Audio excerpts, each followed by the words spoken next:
Hare Krishna, everyone. Thank you so much for joining. This is now day 2 of our World Holy Name Festival. My name is Jagannath Kirtanananda Das, and on behalf of the ISKCON Kirtan Ministry team and the World Holy Name Festival team, just want to welcome you all for joining us on this amazing, amazing day. And today we have another great lineup. We have going to have His Grace Sakyaras Prema Prabhu coming on. We're going to be talking about Sanskrit pronunciation, a pronunciation workshop, and he is a key member in this. And we also have Janananda Goswami Maharaj, who will be joining us as well. And he'll be talking about Kirtan standards. It's really important that we all pay attention to this, because when it comes to Kirtan, this is something that will help us take ourselves to the next level. So we've got some lineups, and then of course we'll have Kirtans from Sri Dham Mayapur today. So we're really looking forward to that. Yesterday you heard Vishwamba Prabhu. He did such an amazing kirtan, gave such nice realizations. And today we have another special surprise. So please do stay tuned in. And at the end, I'll be doing a quiz, a World Holy Name Festival interactive quiz. If you're on Zoom, you're on YouTube, Facebook, and all the other channels, it's completely fine. You will be able to play from wherever you are. So just make sure you have your mobile phones ready, or have another device ready just in case, so you can then play along, and we'll give you all the instructions of what you need to do that. So without further ado, I want to introduce our first speaker, and I believe he is here all the way from UK, my dear god brother as well. Sakyaras Prema Prabhu. He is a very senior disciple of His Holiness Jayapataka Swami Guru Maharaj, and he's an amazing, amazing, talented instrumentalist. I think when I was younger and I used to go to different Rath Yatras or go to different places and hear kirtans, he was like the one-man band. He plays so many various instruments, but to a very, very top level. So, you know, you have that saying, player of all, master of none. He is the master of all, and he plays it all really well. So I'm very honored to actually be introducing him. And also another area that Prabhu does is to do with about Sanskrit pronunciation. He actually has an amazing schooling to teach individuals at different stages how to learn Sanskrit. So he calls it Slokaship Unlimited. So please do check him out. Check out his website, you know, YouTube, he's there, Facebook, and we want you to check what he does. But today you're going to hear some of it. And then I'm sure Prabhu will give you some instructions. If you want to know more and how you can get involved with Slokaship Unlimited, he will provide that. So thank you so much for joining us, Sakyaras Prema Prabhu. How are you? Very nervous. Nothing nervous to be of. You know, we are amongst friends here, and you are, you know, someone we are very grateful you made time for us. So Prabhu's going to be doing a presentation, so we're just going to make sure everything works fine while he's on. So Prabhu's going to just be showing us that. So I'm going to pass it over to you, dear Sakyaras Prema Prabhu, and we look forward to your session today. Hare Krishna. Hare Krishna. Thank you very much, Prabhuji. Welcome to everyone. Swagatam, Namo Namaha. I offer my respectful obeisances unto all the Vaishnavas present and non-present who are following in the footsteps of Srila Rupa Goswami by studying and reading his Upadesamrita and the Bhakti-Rasamrita Sindhu, the two main books of our devotional path. And I offer my respects to all the Maharajas, Matajis, everyone, children, everyone who's present. Panchakalpa Tarubhyascha, Kripa Sindhubhya Evacha, Patitanam Pavanebhyo, Vaishnavebhyo, Namo Namaha. So we're going to spend the time here going through a slideshow rather than talking. I'd rather do a slideshow. So any questions, you're welcome to put in the chat. I'll keep an eye on the chat here at the bottom. If you have any question or anything to say, I'm more than happy to try to answer during the course of the next 50 odd minutes. Okay, so let's just share this slideshow here. So this is the slideshow we have prepared specially for today. It's called the Sanskrit Made Easy for Everyone, and it comes in 10 easy steps. 10 easy steps to learn basic Sanskrit.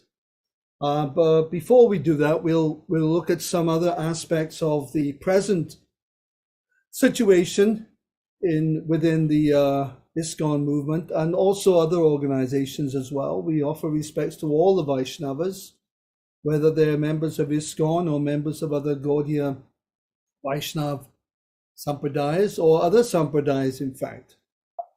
So here we have an overview of Sanskritam, which is the language of the gods.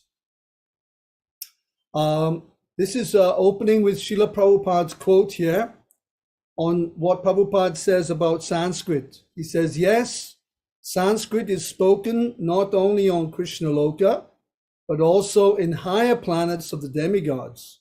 It is called the language of God and the demigods. It was spoken also on this planet when the people were all godly. They used to speak in Sanskrit. Sanskrit is the origin of all languages of the civilized people. It is most perfect, not only descriptive. The word Sanskrit means the most perfect. Srila Prabhupada. So today we're going to try to build up the confidence of devotees to try to pronounce the Sanskrit shlokas, the different various aphorisms and lines that we learn in Sanskrit. Try to pronounce them nicely. So that's the whole idea of this, is to create a confidence, because from the time I joined in 1970s, there was no emphasis on pronunciation whatsoever. And that has been the case for many, many years, because the emphasis on most of the activities within this evangelical, we're evangelists, we go out, we're preachers, you see, we're not bhajananandis, we're goshtianandis. So because of that, there's a tendency to put priority on other things.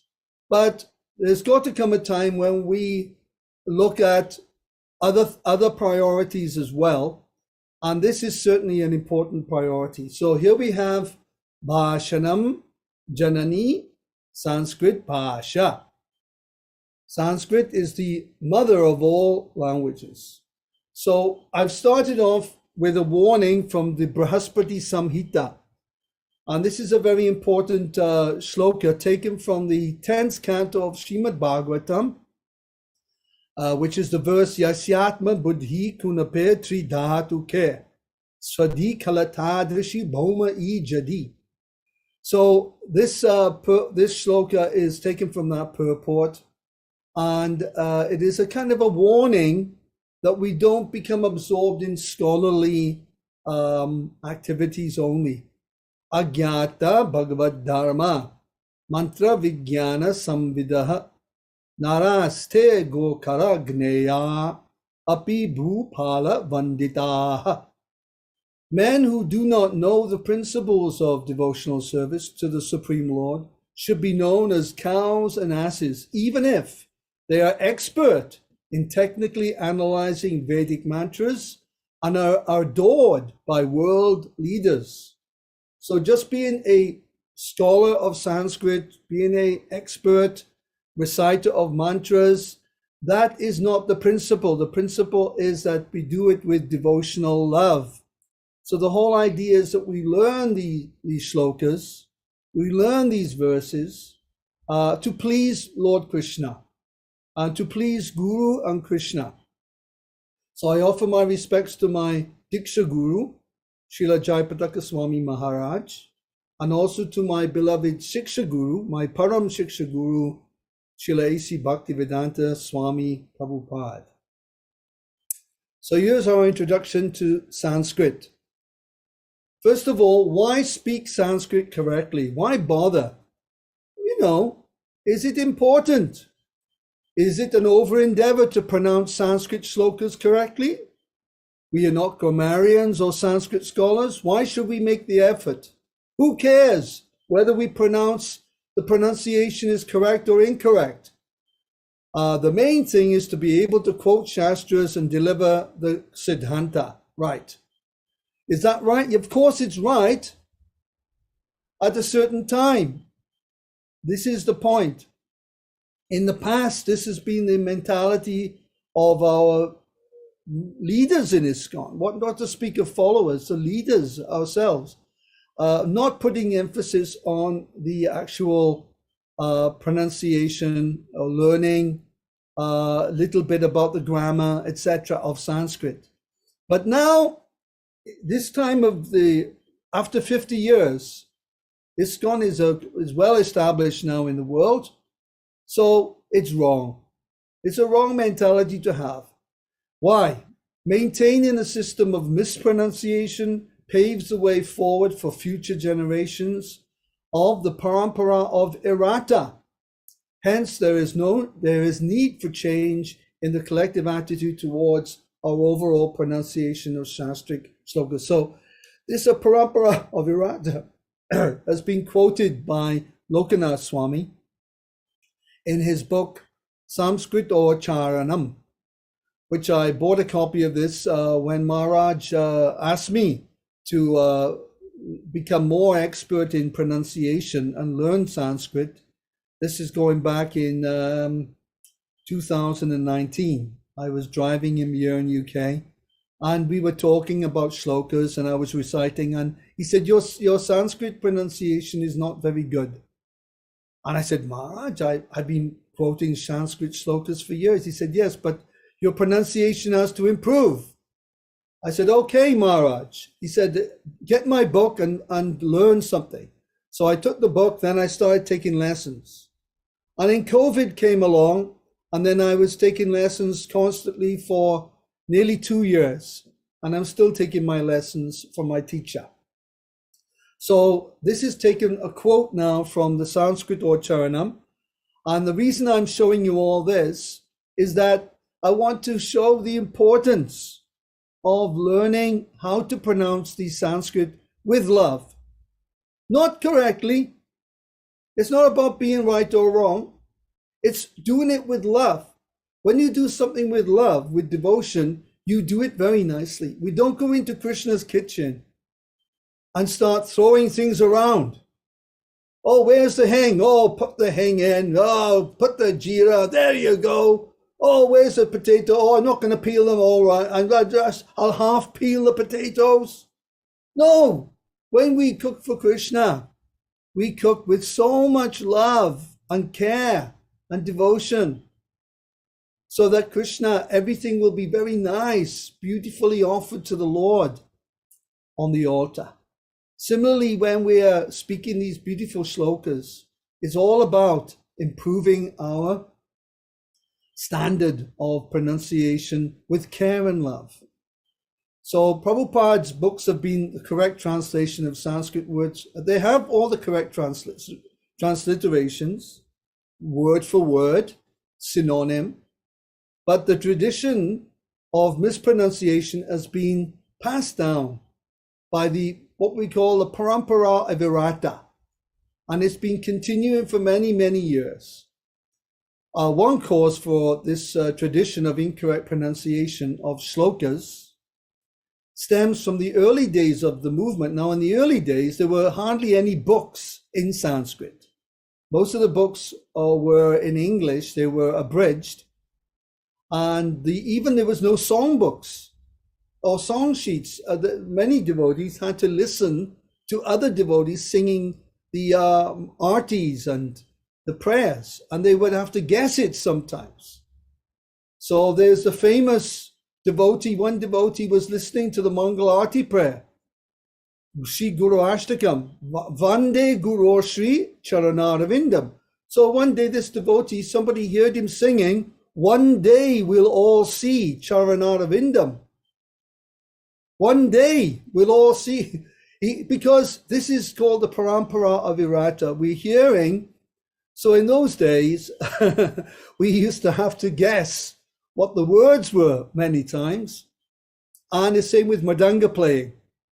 There was no technique on Madanga playing. It was all, someone would have a go and then another person would do something else and then they'd make up the tals. So this is how ISKCON has grown. There's nothing wrong with it. It is the only way it could happen. But now it's time to take it up a gear after 50 years. So that's why I'm showing you this. I hope you're okay with these points. Now, is Sanskrit as easy as they say? Well, Sanskrit is easier to learn than modern languages for 3 reasons. 3 reasons. It has a systematic alphabet. Every consonant, ka, ba, da. It's all not A, B, C, D, E, F. All these different types of letterings. It's very simple. It's a very, very simple and systematic language. Number 2, precise and constant grammar and structure. So the structure is, everything is very precise and very beautiful in Sanskrit. It's a fabulous language. And it has unchanging vocabulary. There's no changes of words. Like, we say double meanings. Show. Now, show can mean to show someone. It can also mean you're going out to see a concert or to see a play or a drama, some natak. It can mean many things. So there's none of that in Sanskrit. And of course, the English language, for example, is quite different from the German. It comes from German, the English, and then it's infiltrated then with the French and Latin. It's got Sanskrit mixed in, of course, Celtic, Scandinavian, and up to 350 other languages make up the English language. So Sanskrit, very easy to learn. There are health benefits of Sanskrit as well. What health benefits? Well, to speak the language of Sanskrit means to be refined and cultured by definition. As the language of the gods, it brings divine grace. It is very satisfying, very beautiful to speak the language. And also the sounds of Sanskrit create beneficial vibrations for the nadis. Now the nadis are pathways of life air. There's 5 airs in the body. And these nadis are benefited by the Sanskrit pronunciations. So it's good for the health. Okay, now what is the value of reciting a powerful shloka? Well, I've chosen one here from the Vishnu Purana. This Vishnu Purana, 6.547, is a very powerful shloka. I recommend everyone to learn the shloka today. When I do my shloka classes, I ask people to learn the shloka either that in the class or that particular day by repetition, which Prabhupada call it the drilling system. You repeat, it goes into the subconscious, gradually it settles into the heart, into the chetan. So Aishvaryasya samagrasya viryasya yashasha shriyaha Jnana vairagyayosh chaiva shanam bhaga itiranga. This is a definition of God or Bhagwan in the Vishnu Purana as that personality who possesses all 6 opulences in full: riches, strength, fame, wisdom, beauty, renunciation. This is a very beautiful definition of God, very powerful, and without mentioning who God is. This is the beauty of this shloka. You don't have to say the name of God. You just define, this is God. Okay? Now, whoever is displayed or is displaying even in the planet, whoever in the history or even today is displaying all these qualities in full, that is Bhagwan. Shad Aishvarya Purnam. So in the history of the world, there's only one person who has displayed in full all these qualities, and that is Lord Shri Krishna. Now, step one. Now we're starting the lesson. I finished the introduction. Anyone got any points here before we, this moment, let me stop there. And anyone got any points, any questions? Let's have a look. Chat. No, everyone put your hands up if you're okay with that. Yeah, let me have a look. Let me make sure everyone's happy. All right.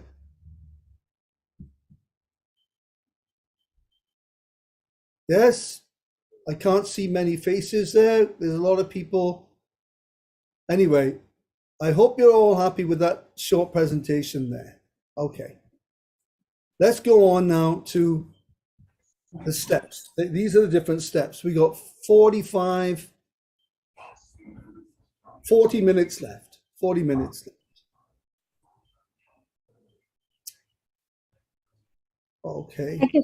Hi Krishna, Sakya Prem Prabhu. I think Tulsi Vallabh Dinanukampa Rasi. Tulsi Vallabh Prabhu seems to have his hand up. Oh, Tulsi Vallabh. Okay, Prabhu. Just a moment.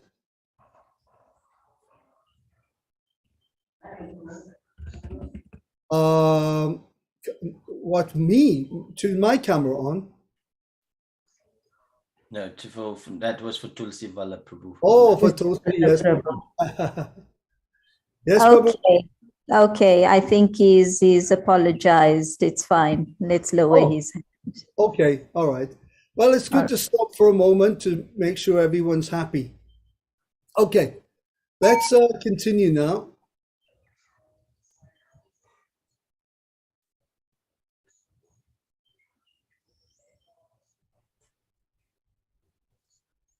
Stop the share there, and let's try it again.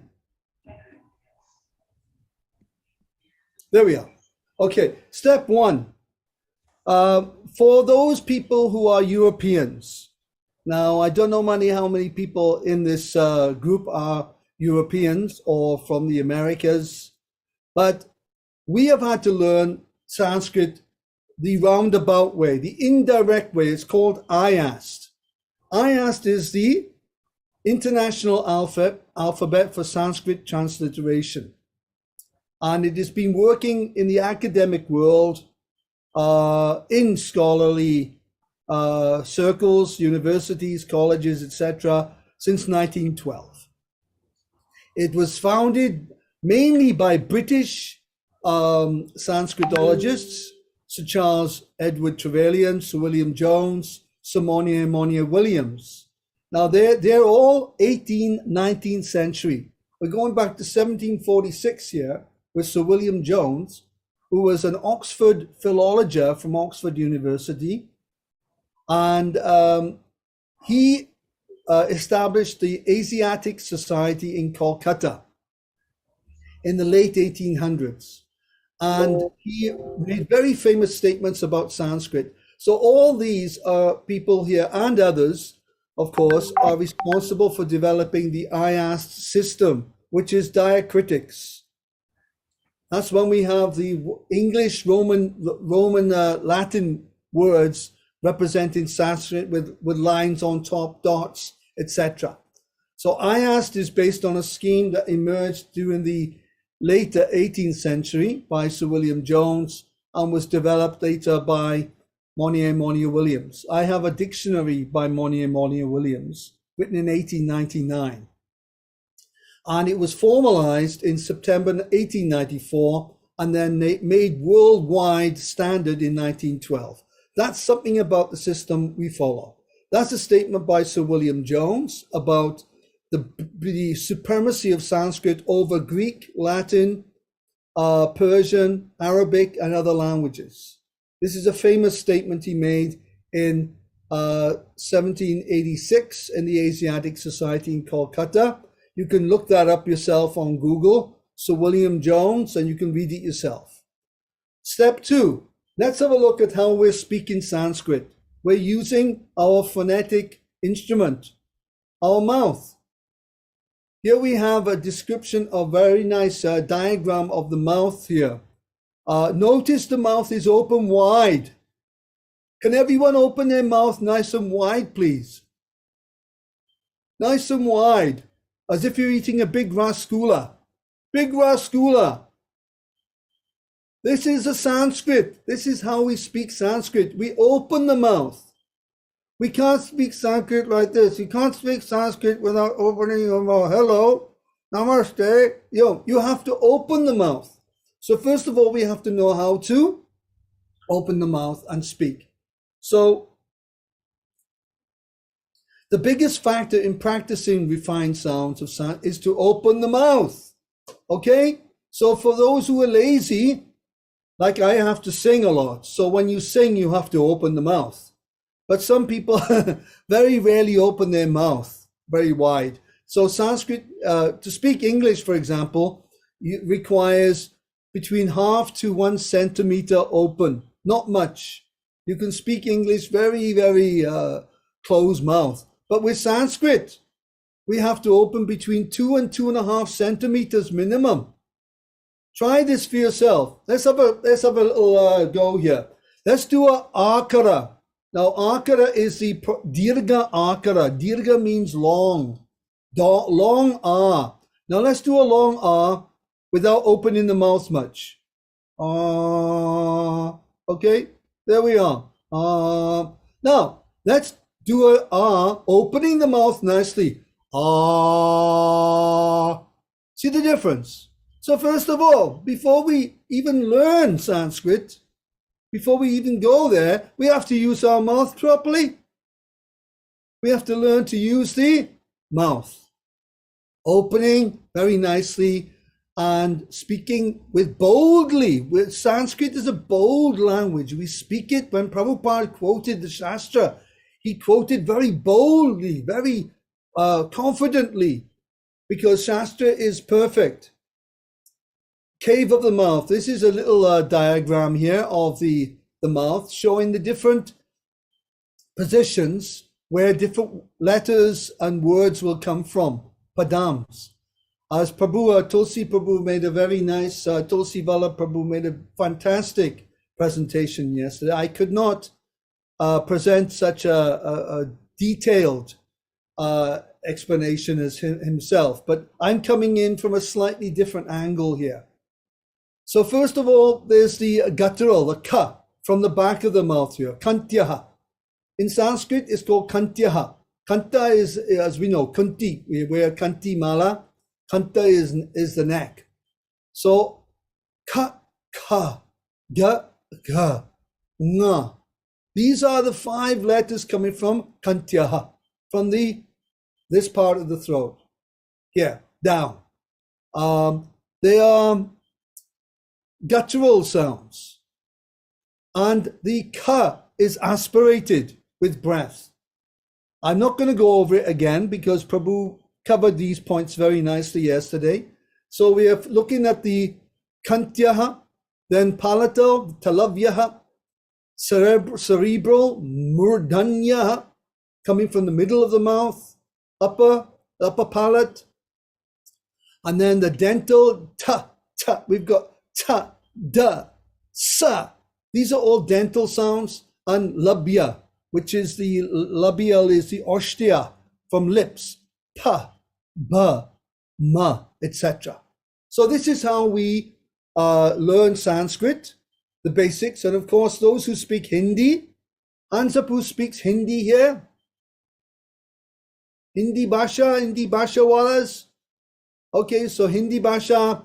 Yeah, you will have learned all this as a child. You're very fortunate. You have done all this. See, for people like myself, Westerners, we have to go back to the drawing board. We have to learn all from the start. Everything is from the start for us. For yourself, you're very fortunate. So here's the alphabet. Prabhu did a wonderful description of the Sanskrit alphabet yesterday, so I don't need to cover that. But I'll tell you what. If you want to learn Sanskrit, if you want to learn how to pronounce, it is very helpful.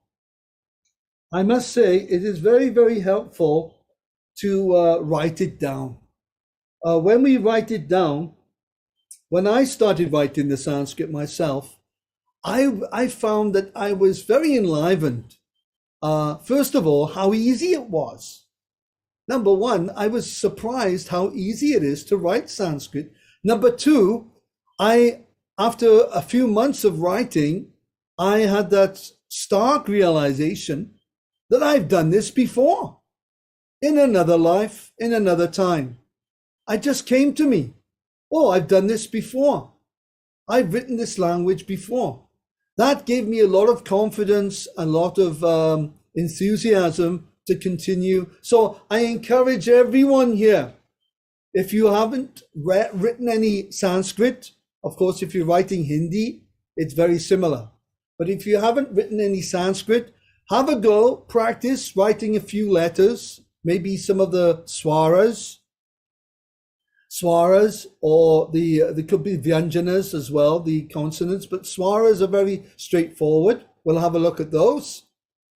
These are the basic swaras. A, I, U, R, Ri, Lr, E, A, O, I, Ow. These are the basic 13 swaras here. If you haven't had a go writing, I suggest you do that. You'll feel connected to the language by writing. This is my experience. I have no qualifications at all to learn Sanskrit.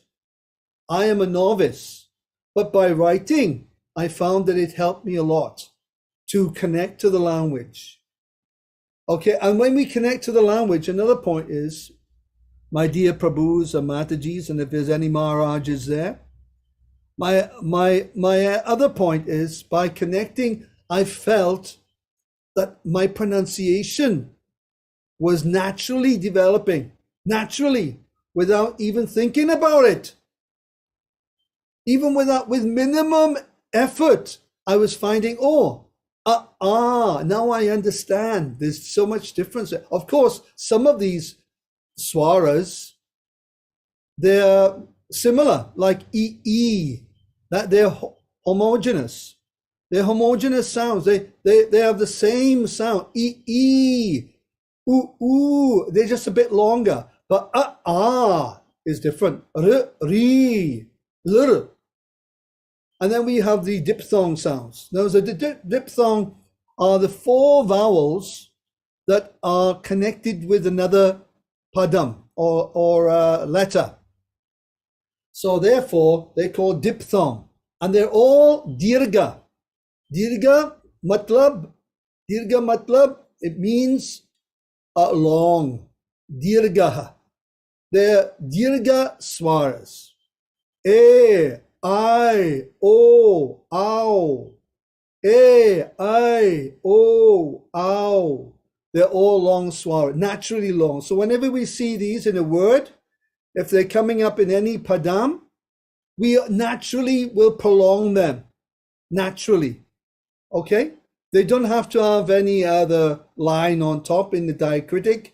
And in the Sanskrit itself, don't need a line going down. They're naturally long vowels. And these are a list of different types of vowels. I've covered short ones, I, U, R, L, etc. And then we have long, and then we have the diphthong, etc. Then we have consonant, and Prabhu went over this yesterday. Ka, ka, ga, ga, nya, ch, ch, j, j, nya. Now, in this instance here, we've got 2 tas. One ta is murdanya. It's in the murdanya grouping. It comes from the middle of the mouth. Ta, ta, ta, ka, da, da, nga, etc. This is coming from middle of the mouth. The other one, dantyaha, is here. Ta, ta, da, da, na. Very simple, very basic. Unlabial, pa, pa, ba, ba, ba, ma, etc. Then we've got the other one. We'll look at those in a minute. Step 4. Any questions? Let me just check here. Can you see if there's any questions there, Jagannath Prabhu? Any points?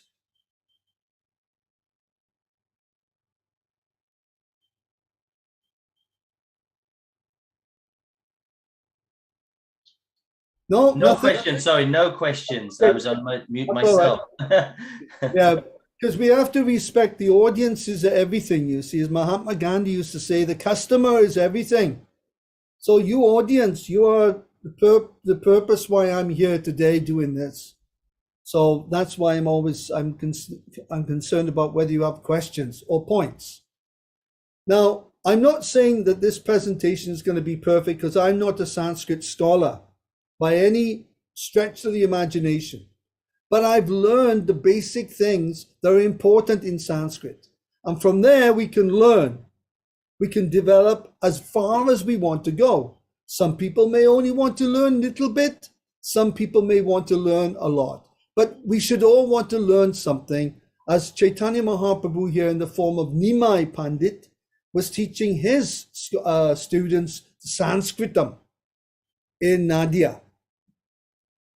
Okay, so now we have the 15 vowel variants. Now we've gone through the vowels. A, I, U, R, Ri, L, E, I, O, Ow. Then we have Aha, also on top. Now, as we know, these vowels change when they're attached to the Vyanjana, the consonant. So, Ta, as we got this Ta here, aspirated Ta becomes Tu by adding the fifth vowel U. There we are. This is how we're adding the vowels on top. The word below, Ta, Tanuhu, there's a Visarga. This colon here, 2 dots, in Sanskrit is Visarga. Tuhu. Okay? Tanuhu. So, excuse me. Tanuhu. And we've got aspirated Ta, Tudhati. Now the Da has got the dot here. This is Murdanya. This is coming from the middle of the mouth. Tudhati. And this is the basics of Sanskrit. Now there's a nice shloka here for everyone. Does anyone recognize this shloka from the Ishopanishad? Yes? This shloka is a classic example of added vowels. Now look at the actual Sanskrit here. We've got R, U. This is Dirga U here. There's in the English, we've got it here with the line on top. This is the diacritic system. This dot here is the Visarga there. Om Purnam Adah.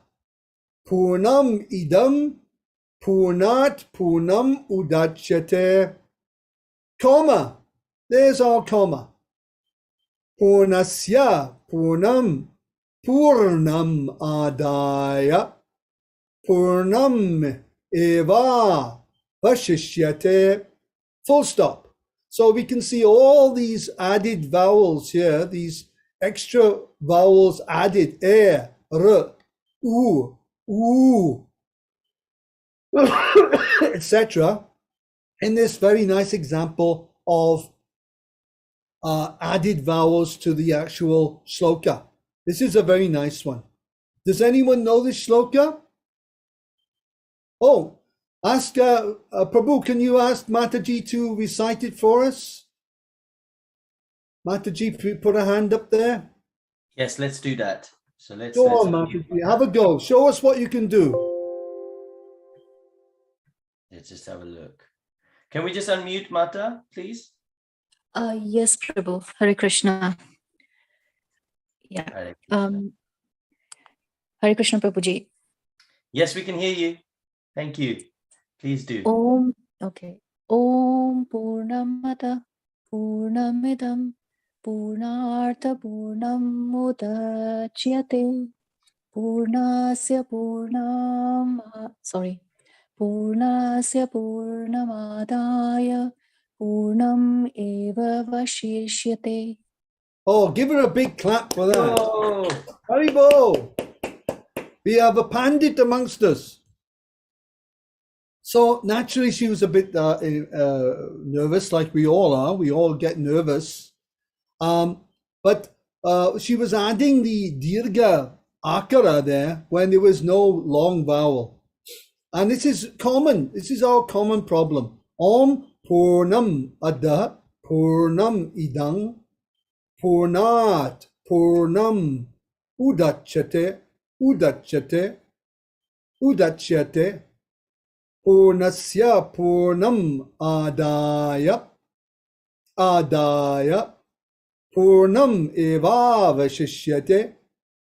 Have another go, Mataji. This time, work on those short and long vowels. Have one more go. This is how we do our shloka lessons. For those who are, some of my shloka students are here with us today. Brilliant. Mata, can we unmute Mata again? That'll be great. Have another go. This time, if you're reading Devanagari, make attention of the Purnam, Purnam Adaha, Purnam, Purnam Idam, Purnam. Okay? Purnam. Go ahead. Hare Krishna. Hare Thank you, Prabhuji, for organizing such a wonderful class. So I tried this chanting the mantra.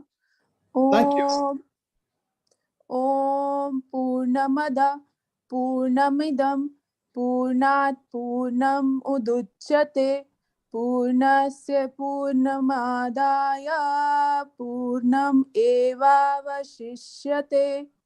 Oh, that was a lot better. Give her a big clap for that. Whoa. There we go. Okay, thank you so much. So the step 5 is the vargas. The vargas are the parts of the mouth now that we're using to pronounce the shloka or pronounce any Sanskrit. It could be a story. Ekada. I'm writing stories now in Sanskrit for my teacher. Ekada Swami Vivekananda. How he went to Videshe, Palani. He bought, in a foreign country, he bought fruits. This is a story I have to write and read and pronounce in Sanskrit. It's all part of this the system. Kavarga, coming from ka, this kantyaha. Chavarga, tavarga, kavarga, tavarga, pavarga, etc. These are different classes of consonants here, which I won't dwell on, cave of the mouth. But as I've said, the words are going to come from different parts of the mouth, the back, the upper front, palatal, cerebral, middle, upper middle, dental, labial, and the sibilants. So lesson 1, pronouncing swaras. Now, because Prabhu went through the shlokas, the alphabet yesterday, there's no need to do this. But I'll just run through it. E. We can all do it together, yeah?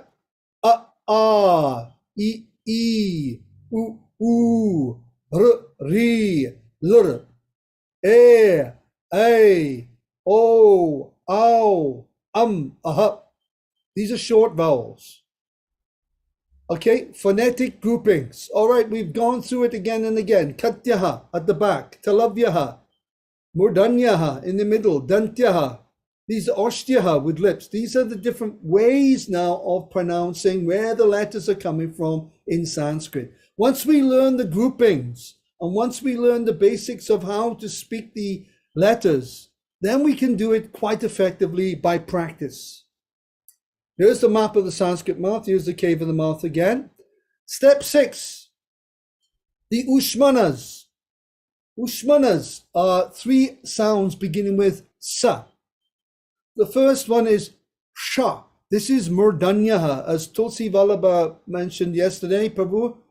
He was talking about these sibilants or Ushmanas.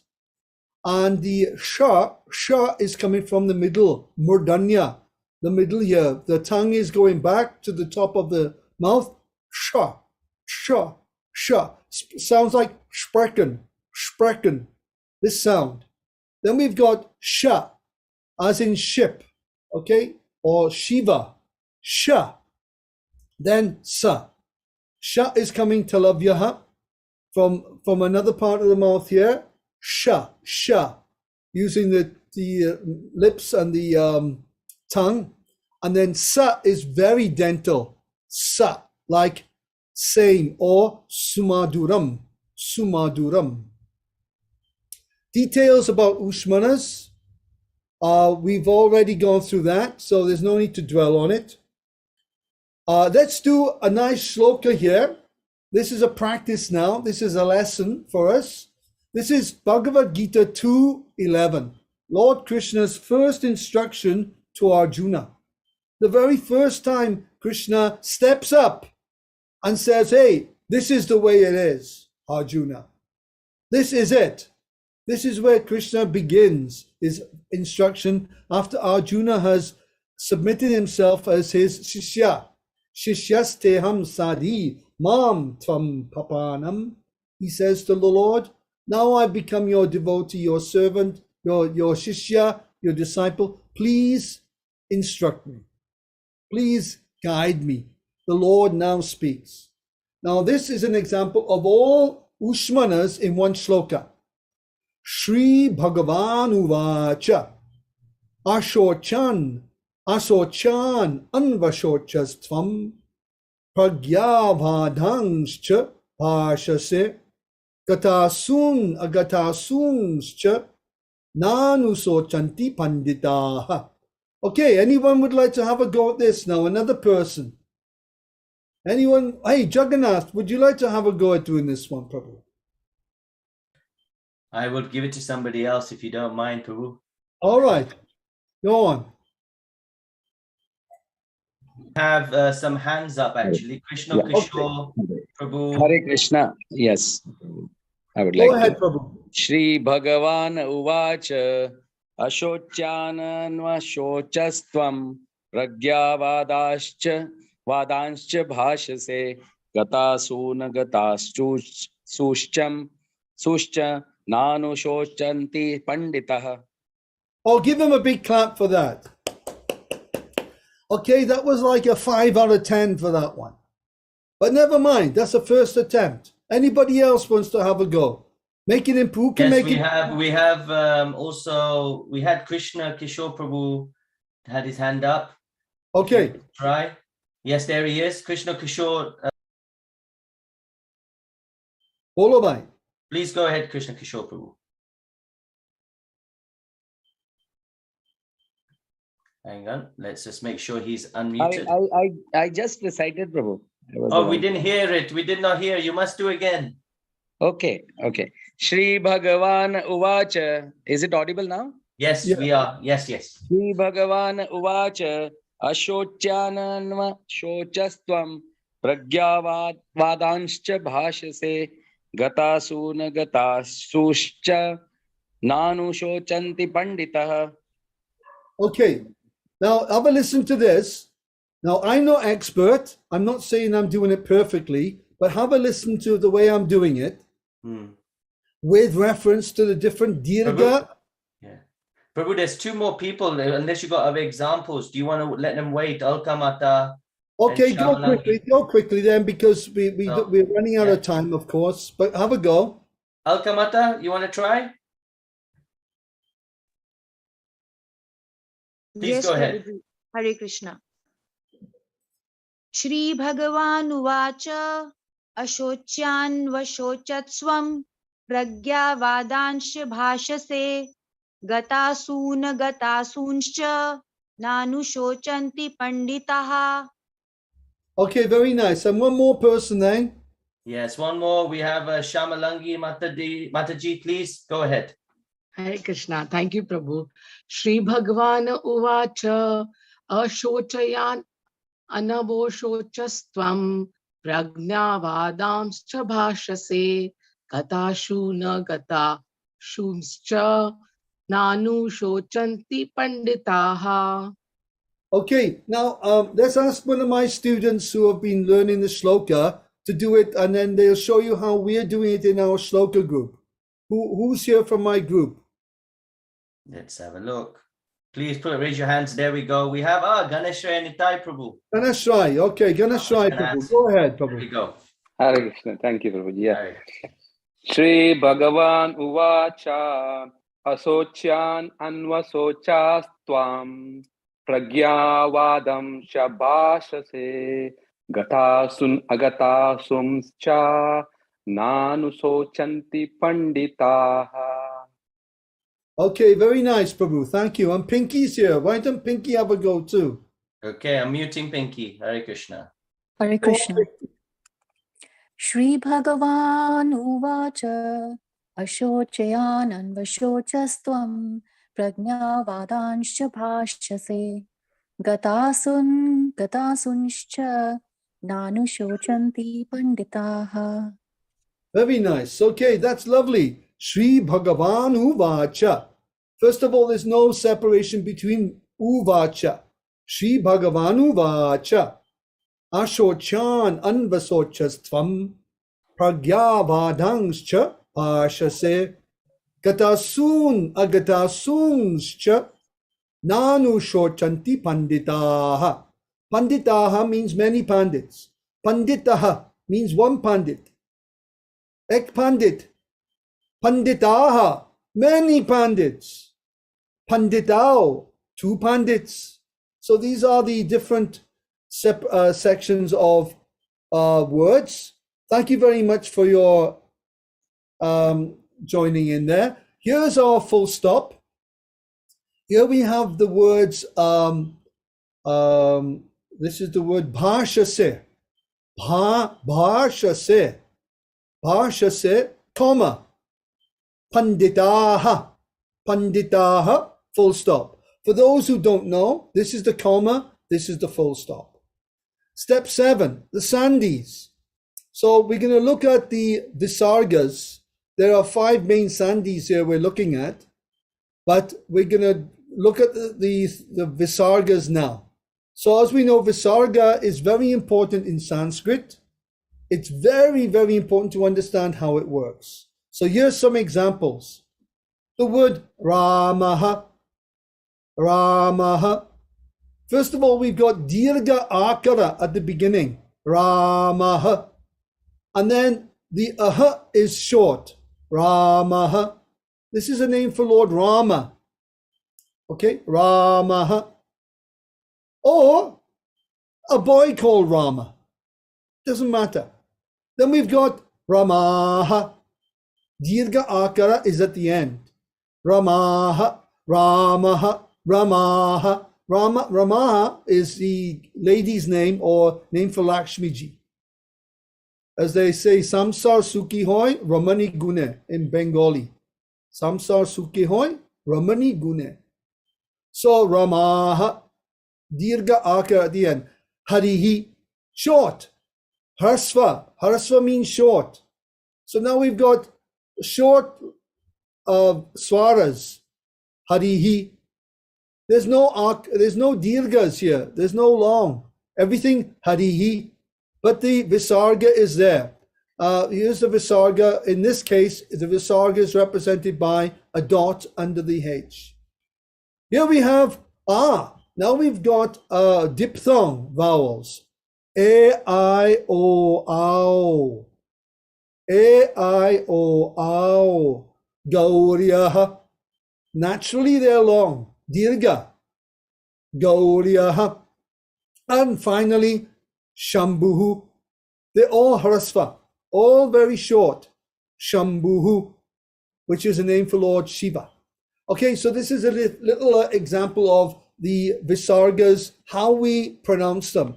Ramaha, Ramaha, Harihi, Gauriyaha, Shambhuhu, like that. Now, if we can start pronouncing the visargas nicely, it really does make a very beautiful presentation to the different shlokas. Step 8, when the visarga is replaced. Now, we're running short now. We've only got another 5 minutes, so I'll be very quick here.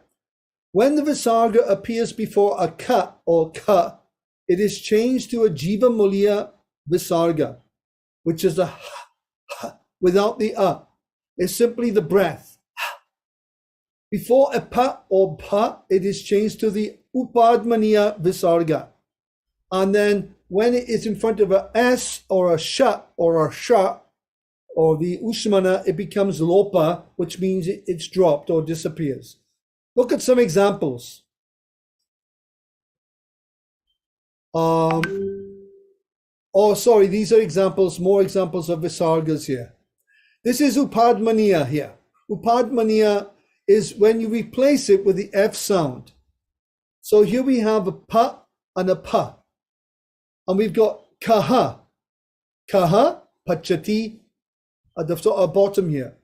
Kaha, pachati. Now, it's not kaha in this case. It's kaf.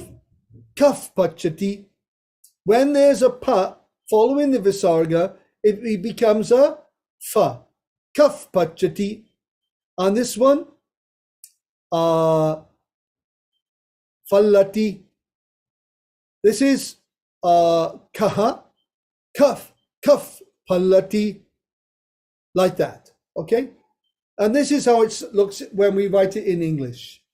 Kaha pachati, pronounced as kaf pachati. This is when the visarga comes before the pa or the pa. Kaha palani becomes kaf palani. Okay, this is called Upadmaniya Visarga, whether it's changed to a fa. This is another instance where it's changed or dropped. Again, for ka or ka. We've got ka here. Now, when we do that, it becomes ka, kaha karoti becomes ka, ka karoti, ka karoti. Kaha kanati becomes ka, ka kanati, ka. It's the breath is replaces the visarga. In the case of the ushmanas, sha, in this case, it becomes va sachinandanaha. It's completely dropped. So these are variations of the visargas that come up in shlokas. Step 9, the anuswara. Well, we're all familiar with anuswara, the dot above the ma or na, and it is mainly a nasal sound, or nasikya or anunasika sounds, which is the anuswara. These are examples of anuswara here, which I don't dwell on now because I'm running through. Step 10, the last part of the presentation is the chandas or meters. Now, most of the meters that we're learning in the Gita are called the Anushtup chanda. Anushtup. Asocyanan vasojastvam pragyavadanscha bhashashe gatasun agatasunshcha nanu sochanti panditaha. This is Anushtup chanda. You can have many types of melodies. You can do it the South Indian style, North Indian style, and there's 646 Anushtup chanda shlokas in the Gita. Now, out of 700, so we can understand that most of Bhagavad Gita contains the Anushtup chanda. But there are other meters, depending on how many words are in the syllables are in the verse. The Indra Vraja, there are 10. Upendra Vajra, 4. Upajati, 37. Viparita, I missed something out there. Purva, there's 4. Viparita, I haven't got the number for that. So, lesson 4, the last shloka. Natvevaham. This is now from Bhagavad Gita 2:12. Famous shloka. Natvevaham jatu nasam natvam neme janadipaha natcheva na bhavishyama sarve vayamatah param. Now, in this shloka, we have 19 short A's, 6 long A's, 1 visarga, 1 upadmaniya, fa, 1 lopa dropped, and 3 ushmanas. So this is a very great shloka to practice correct pronunciation. So I recommend Bhagavad Gita 2.12 for learning how to apply different visargas and ushmanas, and 2.11 for applying your ushmanas only.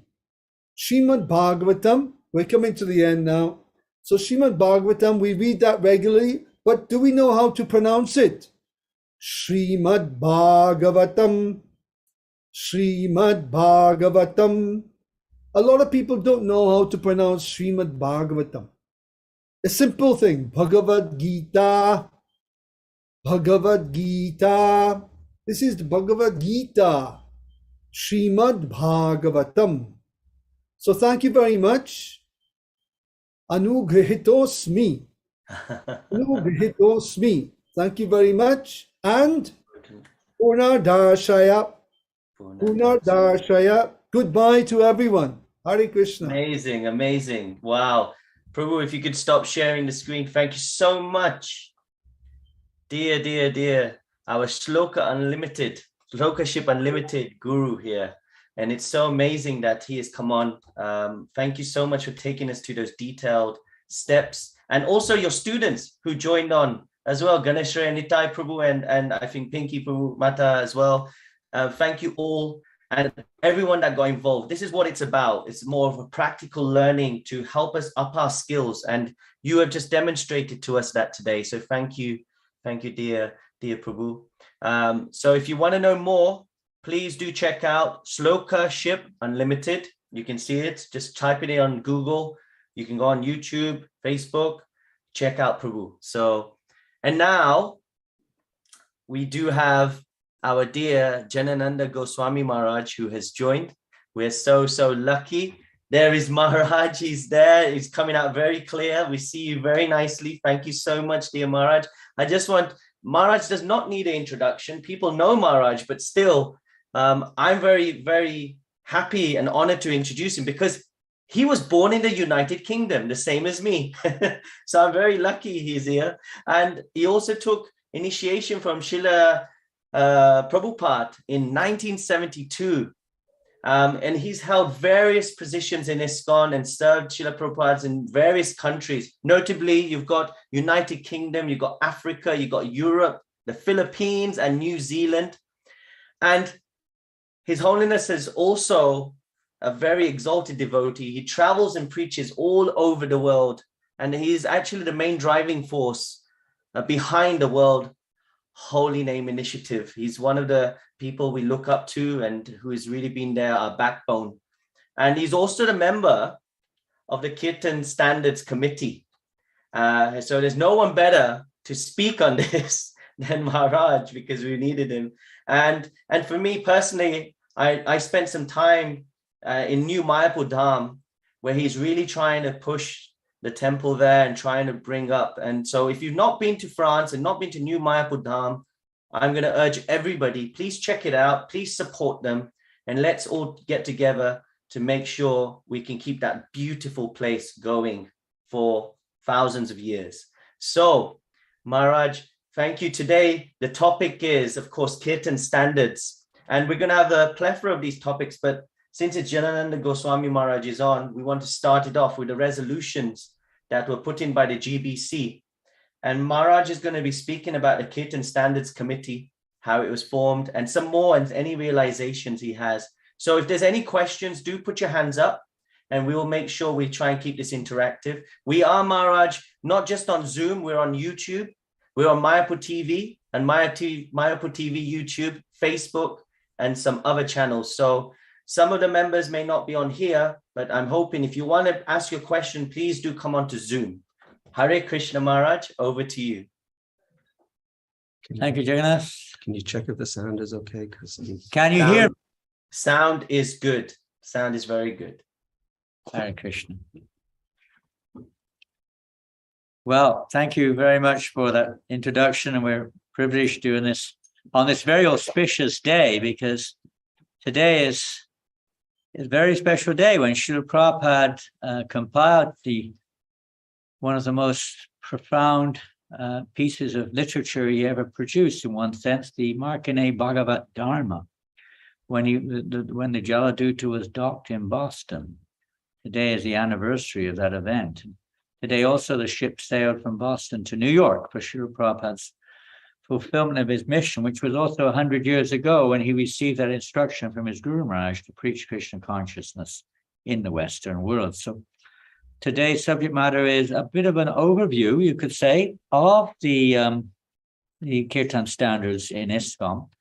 As probably most of us online, if not all, are fully aware that Srila Prabhupada's emphasis on Kirtan is unlimited. It's the Yuga Dharma, of course, as we know, and it's also, Prabhupada says, the life of our movement. Kirtan is the life of our movement. It's the single most, according to Lord Chaitanya, the single most important activity of all the various limbs of devotional service. Kirtan is the most important. So I'll just briefly mention, I want to sit back a little bit. I don't know if that's an effect. Is it still okay? You are fine, Maharaj. Yes, completely fine there.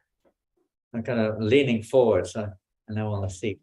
So it started very interestingly enough, this, let's say, development of a Kirtan Standards Committee, more or less the same time as the World Holy Name Day, the World Holy Name Day originally, not week or festival day. But what happened in 2006, I was attending the Rath Yatra in Birmingham, in England, and it was an ecstatic Rath Yatra in one sense. Of course, they're always ecstatic.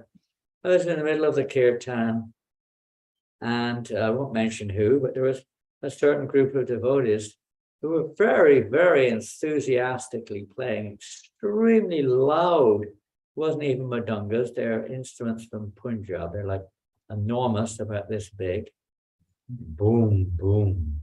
Tremendous, powerful sound. Great in one sense. And at the same time, they were chanting very loudly, Radhe, Radhe, Radhe, Radhe, on and on and on and on and on for maybe 10 minutes or more. They would have gone on. At that point, Jayapataka Maharaj, who was not in this, he was on the side, asked one other sannyasi, I wasn't a sannyasi at the time, he asked one other sannyasi to please go and tell them to chant Hare Krishna. The sannyasi went in the middle of the kirtan to try to encourage them to chant Hare Krishna. They weren't very enthusiastic to listen to him, and they carried on. So at this point, I felt there's something wrong here. First of all, we'll hear about that from his, I think Jayadvaita Maharaj will be speaking on that, the importance of chanting Hare Krishna in our movement.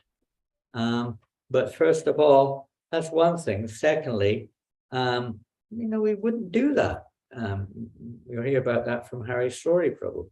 So anyway, I became a little concerned. I approached the GBC of the United Kingdom at that time, and he suggested I write to the GBC bodies, which I did.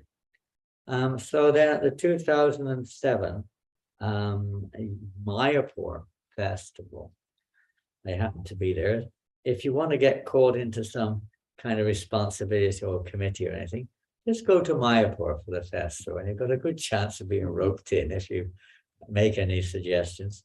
So I went there, and at the same time, Hari Sori Prabhu, the same time means during the previous year, had made a proposal to the GBC likewise, that we should have some kind of standards in regards to chanting the holy names of Krishna, in regards to kirtan.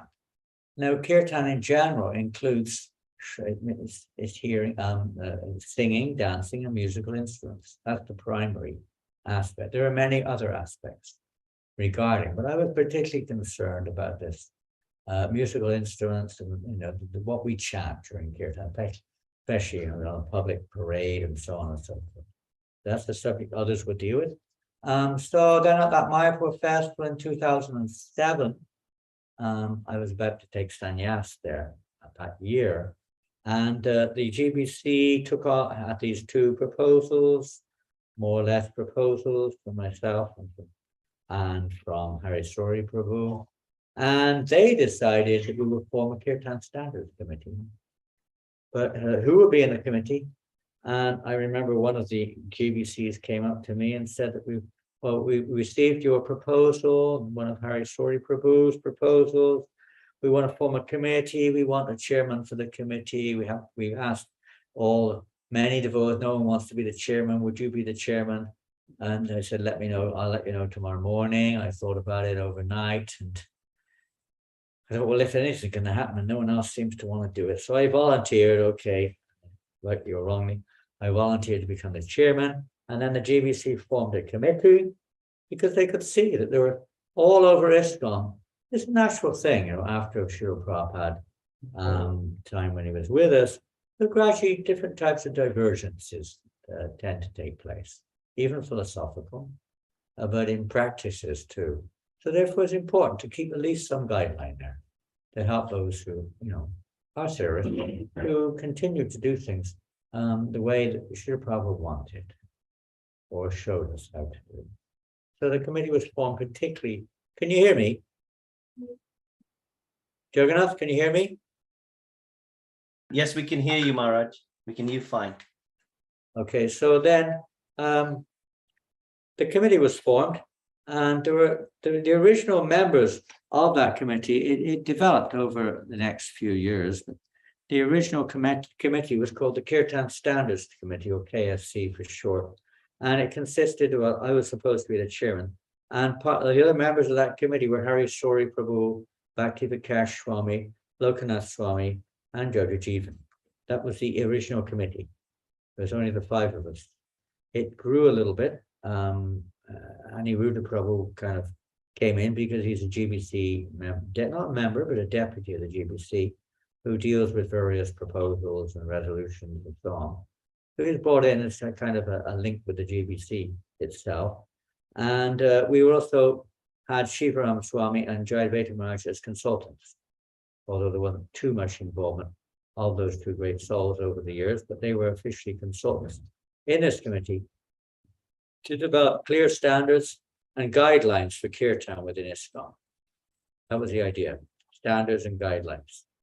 So we then started, after that meeting in 2007, the GBC resolution, and we started to meet. First meeting we had was actually in Melbourne with Hari Sori, Aniruddha Prabhu, and myself. We made what's called a mind map of the various aspects of kirtan. We didn't just, limit it to kirtan in terms of singing, dancing, and musical instruments. There are many other aspects to kirtan. Dress, tunes, etiquette, behavior, amplification, so many things, which we also discussed. So we had a meeting, we put a mind map together, and over the next year or 2, I worked with we had a few more meetings whenever we could with the team. We weren't so much online in those days. It was more physical meetings, and we meet in India every year, sometimes during the year. And I worked together with a very nice devotee from Slovenia. His name's Parshuram Prabhu, not the one in London, it's a different one.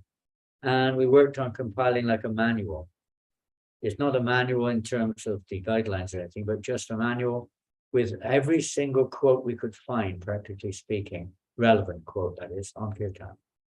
From Srila Prabhupada's books, lectures, conversations, letters, etc. We also embarked upon interviewing many senior Vaishnavas, such as Shivaram Swami, Ayendra Prabhu, Niranjan Swami, and many others, on their, Bhakti Srimaj, different devotees, on their, impression or their anything we were to discuss, how they felt we should approach it, so on, and what their take is on kirtan and standards and so on. And we had our meetings. We found many different articles which were already written from individuals mainly, giving their take on kirtan. We had an article from what's his name? What's the sannyasi who walks? Bhakti Marg Swami Maharaj, Dravida Prabhu. They put together a very nice kirtan guideline. Indradunna Maharaj and Sri Palad had put together a nice guideline, but they weren't complete. They were just certain, very good, but certain aspects. Jayadvaita Maharaj had, of course, been giving some seminars on Kirtan standards, but Bhakti Vikash Maharaj.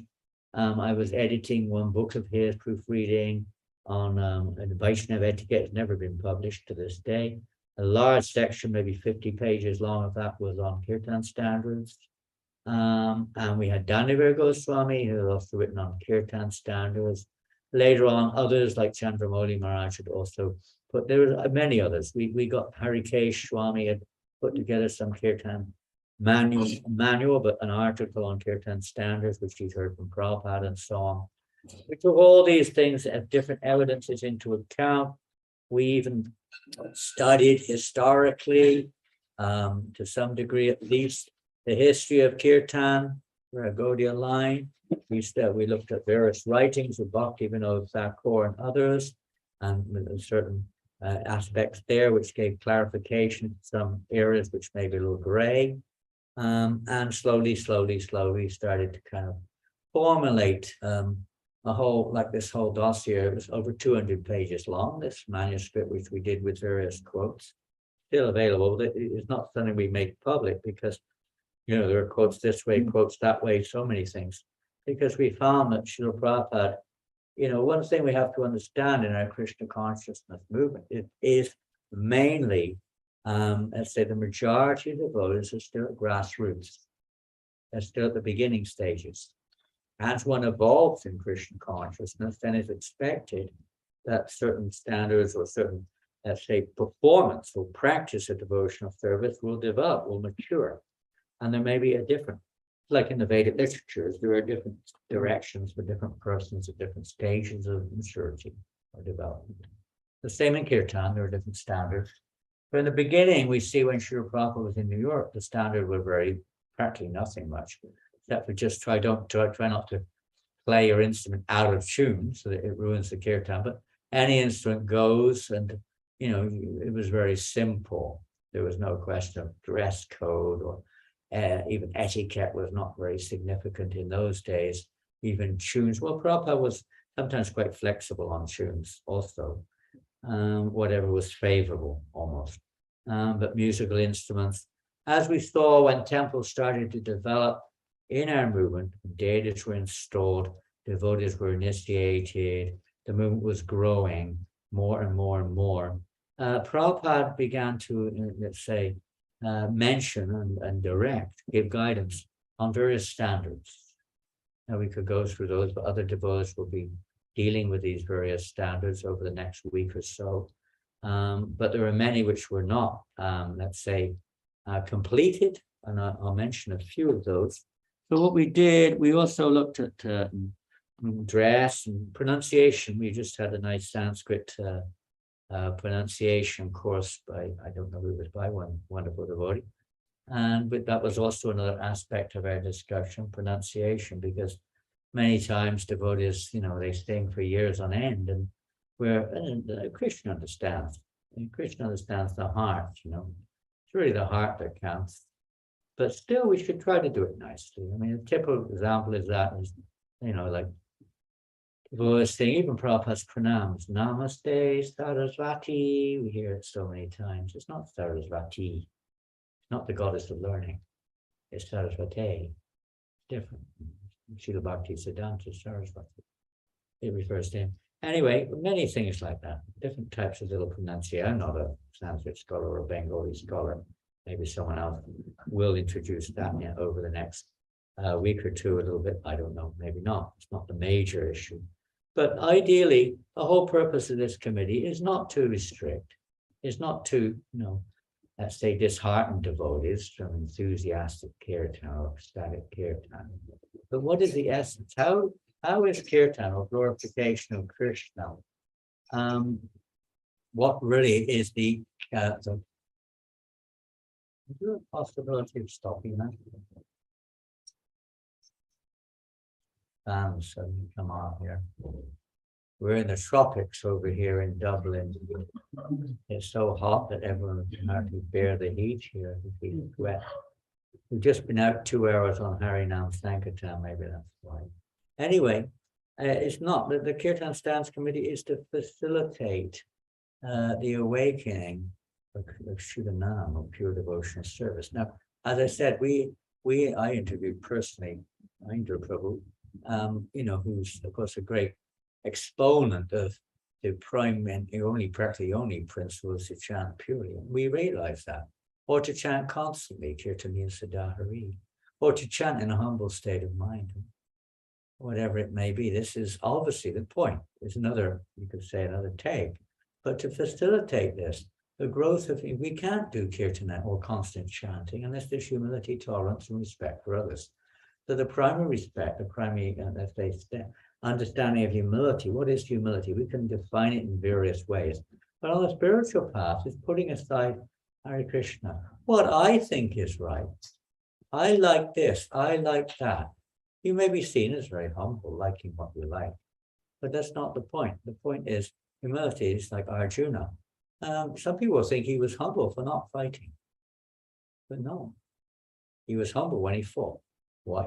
Because he put aside his own perspective and accepted Krishna's will. So how do we know in Kirtan? Krishna's will comes through his pure devotees. Comes through his pure devotees. So this is the key.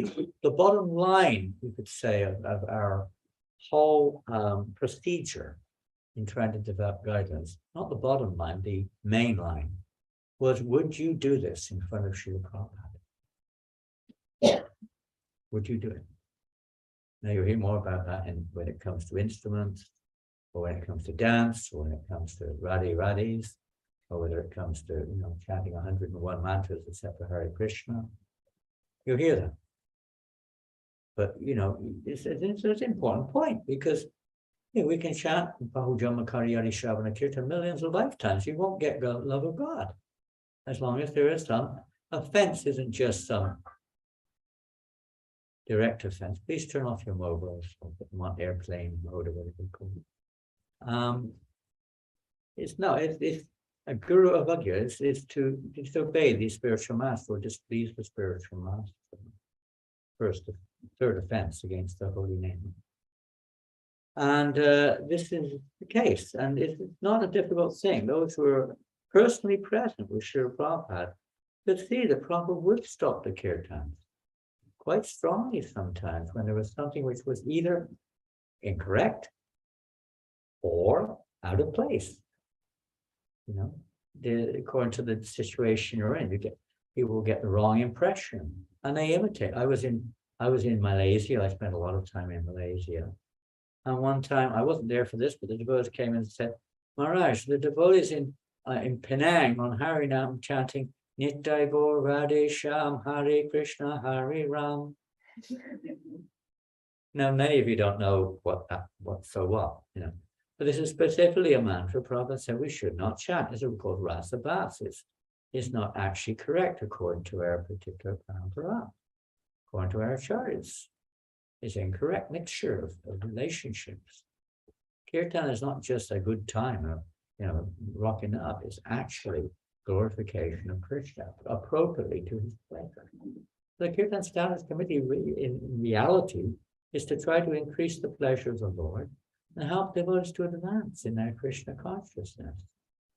So over the next few years, we did come up with various, it took a long time because we realized that Prabhupada, for instance, in different places had said different things.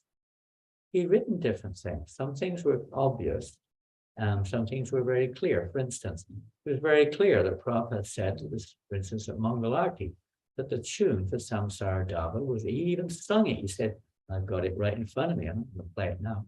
But this is the tune for Mangalarti. That still to this day, devotees sing 101 different tunes. Some places they don't even sing Samsara Dava at Mangalarti. This was established by Srila Prabhupada. But that was one. It was one of our many, it wasn't a resolution of the GBC, but we have about 50 other, conclusive decisions made by the Kirtan standards as guidelines, which never went forward as far as GBC acceptance. They couldn't kind of deal with it all.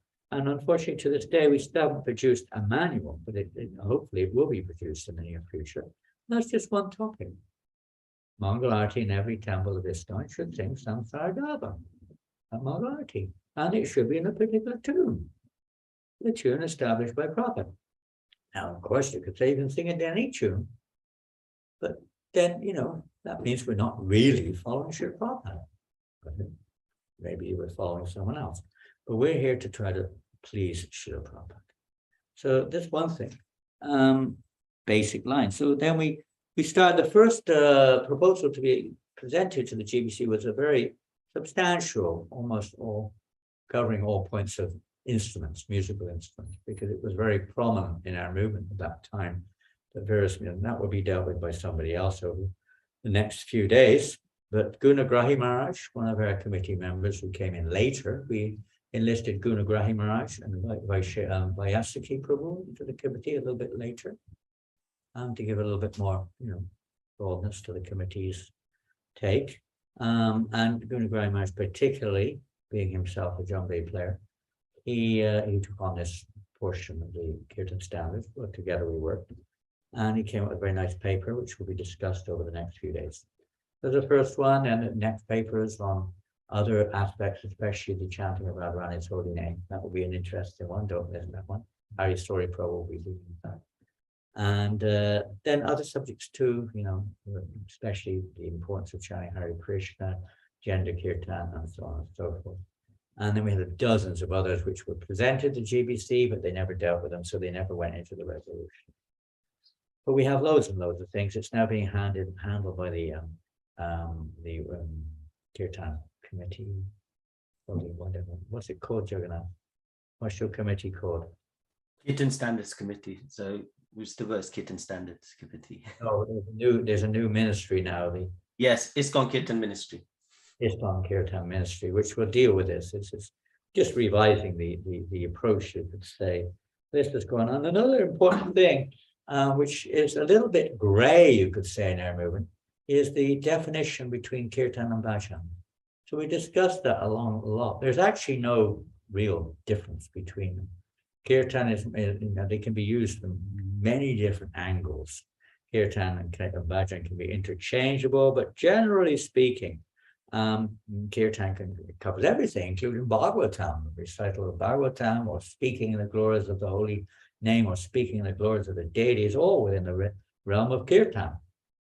And Bhajan, worshipping the Lord, it doesn't have any specific definition like sitting down, standing up, whatever. But generally in our movement, we understand that Kirtan, and the way Prabhupada used Kirtan, was primarily when we're let's use the same word again, but when we're chanting Hare Krishna. And then there are other songs which are also called Kirtan, or Arunadaya Kirtan. It's but the bhajans are usually in ISKCON, and it's not something which is a rule, but they're usually when we sit down and we sing the songs of the Vaishnava Acharyas, usually. That's usually right. So we kind of looked at it like that, You'll see that when, for instance, the musical instruments one will be discussed. It's important to know the difference between the two, where the fine line is between the two items, Kirtan and Bhajan. So that was one, at least in ISKCON. So we have some kind of line. And then let's see, what else? I'm going to go on a little bit now to some things which were not discussed, or not going to be discussed, as you could say, in the upcoming presentations of other devotees. The biggest subject matter of all, which was never really concluded, we can kind of concluded it to some degree, but it was never presented, is of course songs in our movement. Which songs are appropriate, which songs are not appropriate, when they're appropriate, and so on and so forth. And most of our discussions were based around this. Authorized songs to be sung in ISKCON temple kirtans and bhajans. And Prabhupada made that quite clear, that we should sing, at least in bhajans, the songs of Narottam Das, Bhaktivinoda Thakur, Lochan Das, and authorized Gaudiya Vaishnavas. Not anything. Many times, songs which are sung, for instance, folk songs, and songs from all over the place, may be appropriate to time and circumstance, but they're not something which we emphasize. We want to become pure Krishna conscious. We want to cultivate pure devotional service, and not just bringing in whatever sounds nice. You could say why the Kirtan Standard Committee originated in one sense, because devotees were doing that. They like to sing this, they like to sing that, they hear it here and there. So to try to streamline. Now, another aspect is in approaching pure devotional service, in approaching Radha Krishna, we generally go through Guru Granth, through the Guru and spiritual master, and through Lord Chaitanya Mahaprabhu and his associates. So the same thing applies in Kirtan. There are exceptions to that in public programs or maybe in some other situations. But in general, that's the approach. We first go through Guru and then through Granth, and then we chant Hare Krishna, which means Prabhupada's pronounced, and then Panchatattva Mahamantra, like that. And then we chant Hare Krishna. That's the usual procedure. This is the proper approach. Without the mercy of the spiritual master, no one can attain Krishna. So first we approach that. And because we're not quite so pure, Lord Chaitanya Mahaprabhu very kindly appeared to give his access, you could say, to pure devotional service, made accessible.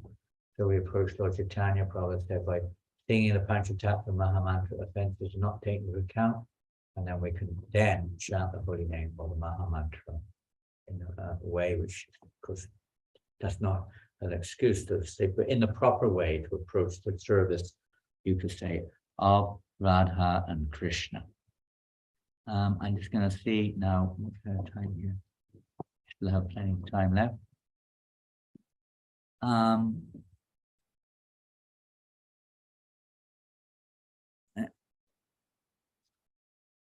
So since the Kirtan Standards Committee was formed, try to establish this, what are our plans for the future? Well, we've already mentioned it's now under the Kirtan Committee, General Committee, dealing with many things.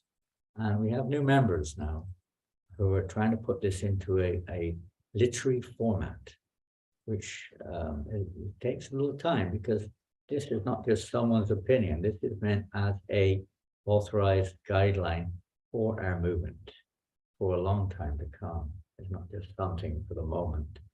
So it does take time. We have some very capable, including Jagannath Krishna Prabhu and others, working on this at the moment. We have our deity Pancharatra Deep guideline book on daily worship. We definitely need one. It's the most important activity in our movement is Kirtan. We definitely need a manual to give some guidelines on Kirtan. So that we hope will manifest in not too distant future. Others may come up with manuals or let's say their own book or manuscript or whatever it is. It's another thing, but the idea this is something which will be accepted by our GBC and which can be used by devotees all over the world.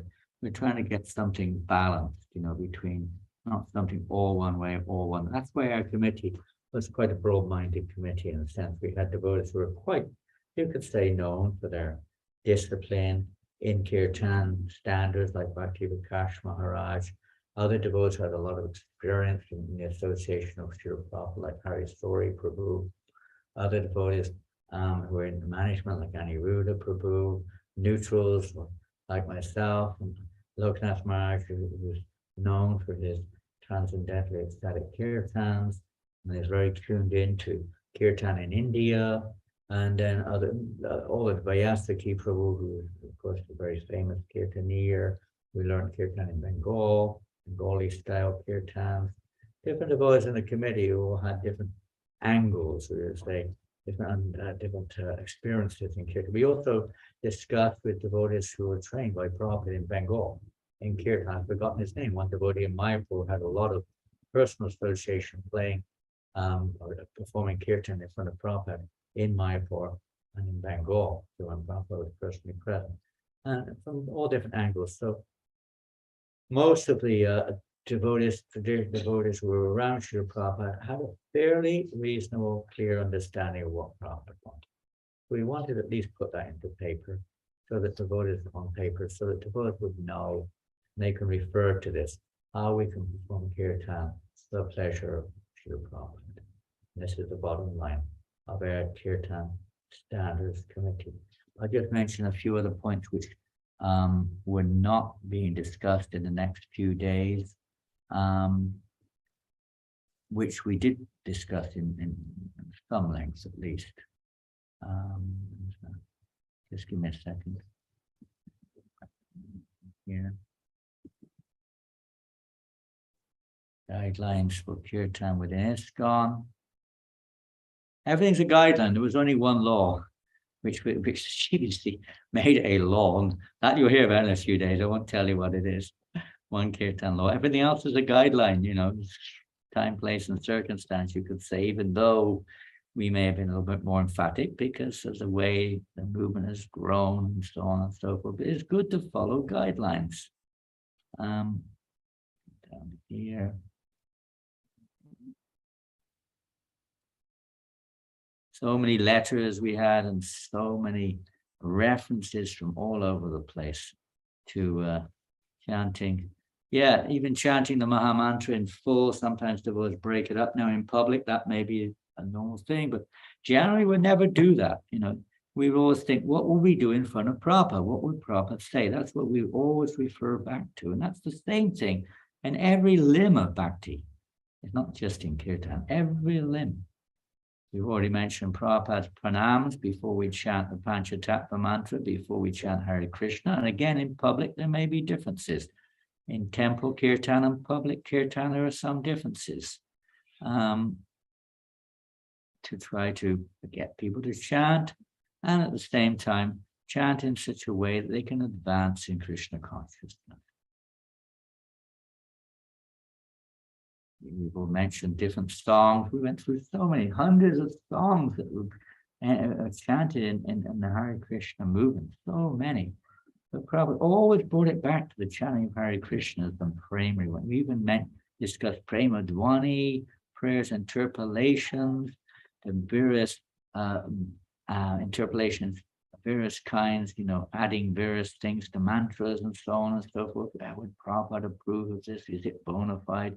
Nrsimha prayers, Guru Puja Kirtans, Jaya Radha Madhava, Gora Arti, Akaras, so many different things. Akara specifically is addition of anything else, adding to, you know, sort of like Gora Arti, so many Akaras are there. Most of us don't know how to do it. And let's see, is any other things? No, I think we've more or less covered the main things. We went through dance. We never concluded anything with dance and etiquette, all these other very important subject matters which need to be, you know, cultivated in our movement so that we can actually unite the movement with the Acharya and Krishna in the center, and at the same time in a way which is pleasing, in a way which is enthusing. We don't have to come up with 101 different tunes either, although Prabhupada did like the chanting to be melodious. He certainly wasn't against it. He said you can sing in any appropriate tune. There's no problem there, but it should be it should be melodious at least. But these simple tunes that Prabhupada gave us are also quite sufficient to spread the holy name and to awaken the love of God within us. So we're supposed to leave 20 minutes here for questions, and there's now 20 minutes remaining. So if anyone would like to ask any questions on these subjects, not on the details, because that will be dealt with probably over the next week by other devotees in terms of the various resolutions which were made by the GBC. Those 4 resolutions were regarding the chanting of Radharani's holy name, the fact that the Hare Krishna mantra should be emphasized in every kirtan, practically speaking, resolution on instance be used in our Krishna consciousness movement, and a resolution on gender kirtan. Thank you. Thank you, dear Janananda Goswami Maharaj. Very insightful. We went through the timelines of the whole creation of the committee and how we've gone through. So really appreciate your time on this. So let's have some questions. So if you have any questions and general questions on this, then please could you raise your hands? It'll be lovely to have anything. Just don't be shy. Chats. There's a lot of questions in the chat. There's 12 comments. Let's have a look. I'm just checking it now. Yeah, I've got it too. Oh, great, Maharaj. Dandavats, it's just thank you, Dandavats. What's the website for? Can't even read it. Scott, that's something from the previous one. These are just additions from you primarily, I think, from the previous one. They're not from this one. So let's have a look. I can see Nitai Charan Prabhu is on as well.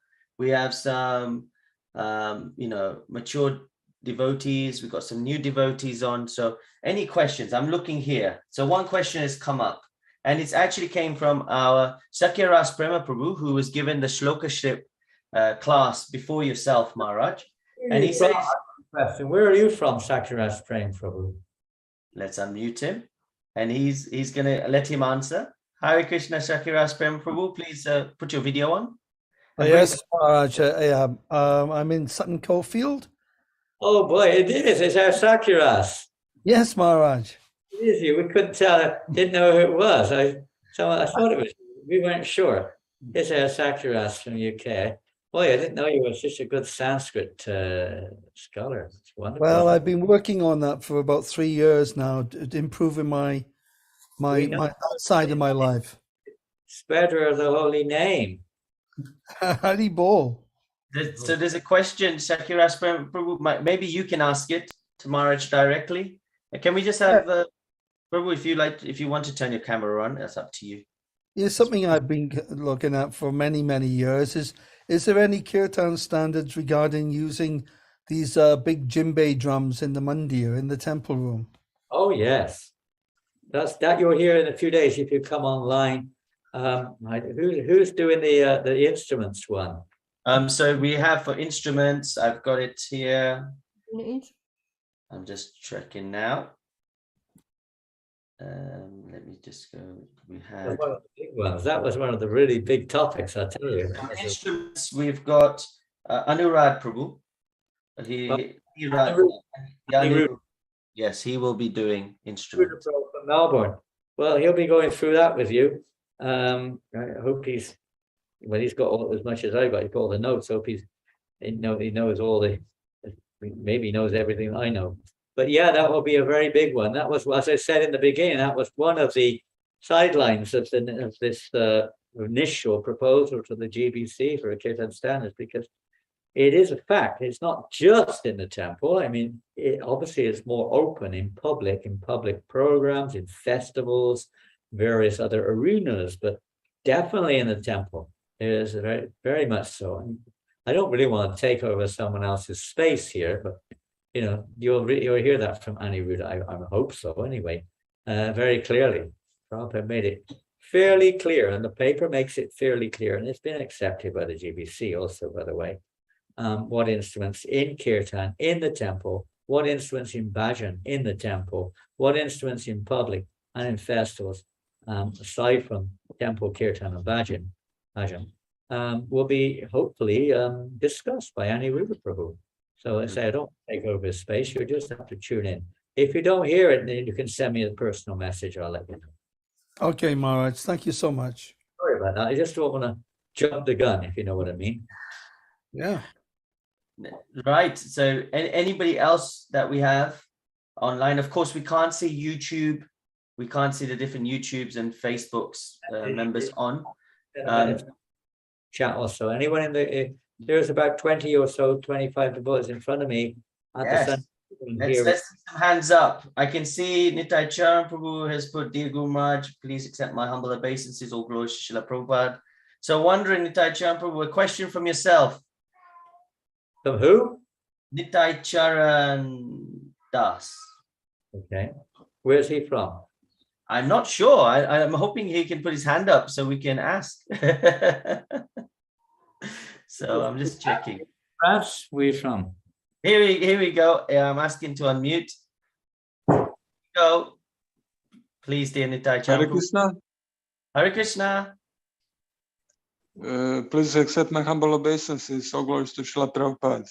He's in France. Thank you very much for the seminar. Well, seminar, it's just a discussion. Well, the whole thing is a seminar, you could say. Go for it. And I have a question regarding the advertisement for the World Holy Name Festival. I shared this with devotees here, and I got one question from one senior devotee regarding the motto, chant for love and peace. So she wrote me, why are we being asked to chant for love and peace? It may mean spiritual love and spiritual peace, but it is ambiguous. Srila Prabhupada never instructed anyone to chant for love and peace. What happened to chanting purely for the pleasure of Lord Krishna? Yeah, I got the same question last year when I was in New Mayapur too. It was some other similar related thing. Yeah, well, of course, this seminar or this presentation is not in the sense of World Holy Name Festival directly, but it is related because it is, let's say, the consciousness in which we chant is a topic which we didn't go into much detail at the Kirtan Standard, though we have quite a few, not a large number. We have quite a few references on it from various investigations and discussions, etc. So yes, the attitude is the same thing again. In Kirtan, there are different levels of Kirtan. And we're trying to cultivate pure Kirtan. We don't start with pure Kirtan. We expect that the leaders will be on the platform of pure Kirtan. It's like Bhakti Vinod Thakur describes in Jaiva Dharma, that there are basically, there are many levels, but there are two specific categories. Within them, there are many different levels. One is the external, one is the internal. Very simple division. Internal Kirtan, of course, is pure. Is idea of developing pure. Obviously, our internal Kirtan right now may be very mixed. So to encourage people who are in a very, let's say, external platform, very materialistic platform, influenced by the modes of nature, still affected. One devotee said to me the other day, for instance, his house burned down. And that's not in Mayapur either. A devotee's house burned down. And he said, I didn't realize that how little I realized Krishna consciousness until my house burned down. I'm devastated. I'm devastated. You know, you think, well, it's not my house anyway, it's Krishna. I'm a fool for letting it burn down. Well, it wasn't his fault. Someone else burned it down. But anyway, that's besides the point. He was so devastated because he's on that level. So, you know, it's very well in saying, well, we shouldn't be worried about that. We should transcend this, that, the other. Sure, we should, but we may not have done. So, you know, in this way, it's like, you know, so many programs are like this in our movement to capture persons, which includes us in most cases, by the way, who are very much on the bodily platform of life. We're not so on the advanced platform of life. Those who are on the pure platform of life may come down to that level to also act in a way as if they're also on the bodily platform of life, which they're not, in order to help us. It's like a teacher teaching ABC. Sure, that's not our goal, to chat for world peace and love in the material sense. Sure, our goal is to chant for spiritual love. That's for sure. But as you say, it may be misinterpreted, but it's not necessarily misinterpreted. It has to be understood according to time, place, and circumstance. And so everything about Kirtan standards is also in the same bracket, according to time, place, and circumstance. We have to try to a little bit of intelligence there, and that's where leadership comes in to help us to understand in different situations. It's just like in Mumbai, you have programs there where they may have some orphanages or the food district. If it's understood what the higher principle is and it's helping people to come to that higher principle without, let's say, focusing on the lower principle as the goal. The problem is we get hung up on the lower principle and forget the higher principle.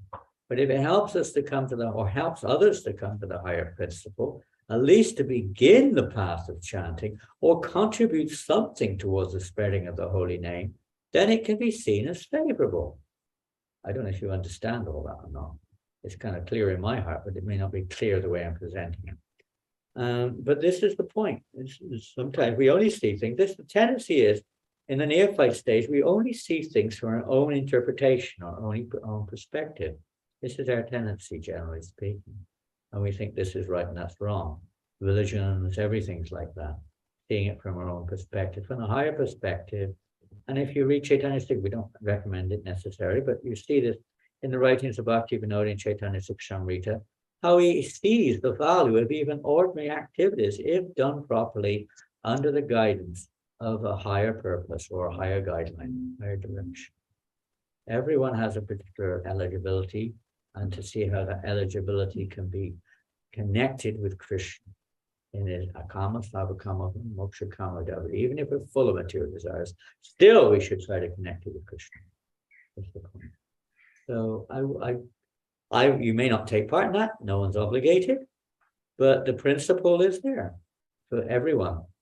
Yes, what is real love and peace? And Prabhupada even says in his constitution for ISKCON that to teach the techniques of spiritual life to bring unity and peace in the world.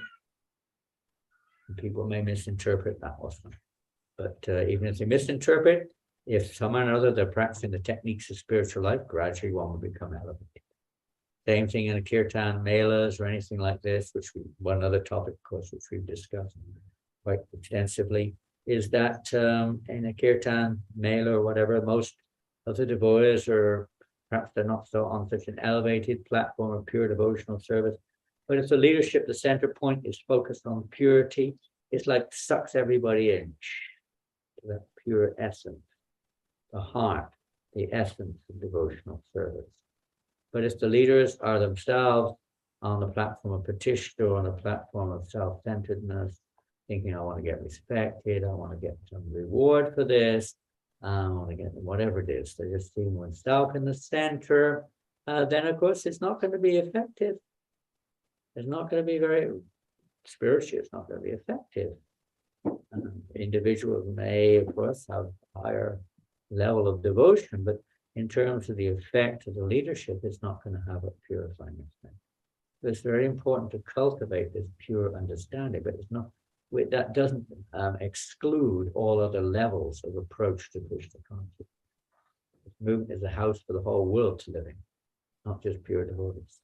And we're starting at grassroots to help bring people up from zero to step by step pure devotion.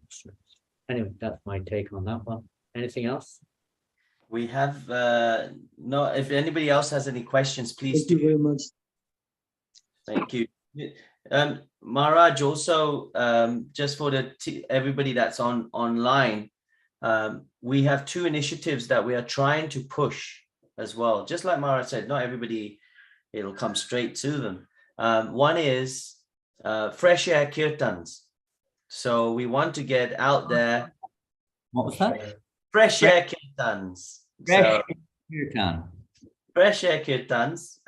So Harinam Sankirtan, let's get out in the because of COVID. We're saying come out and just do fresh air kirtans. And the other part is we want everyone to at least chant the holy names at least once. And we have a team called the Fortunate People team who have Shaktivesh Avatar Prabhu from Russia. And we also have Sarupanand Prabhu from India. And what they're trying to do is we're trying to get 1,250,000 chants first time, the Hare Krishna Maha Mantra. Well, you should keep Harinam Ruchi. Every day they get at least 200 people chanting Hare Krishna once. We need to do that, Maharaj. We're going to get that video out and we can add that, please. If you send that, that'd be amazing. Prabhupada said somehow or another, and this is a grassroots stage, you see, they may not have a clue what it means, and it doesn't matter.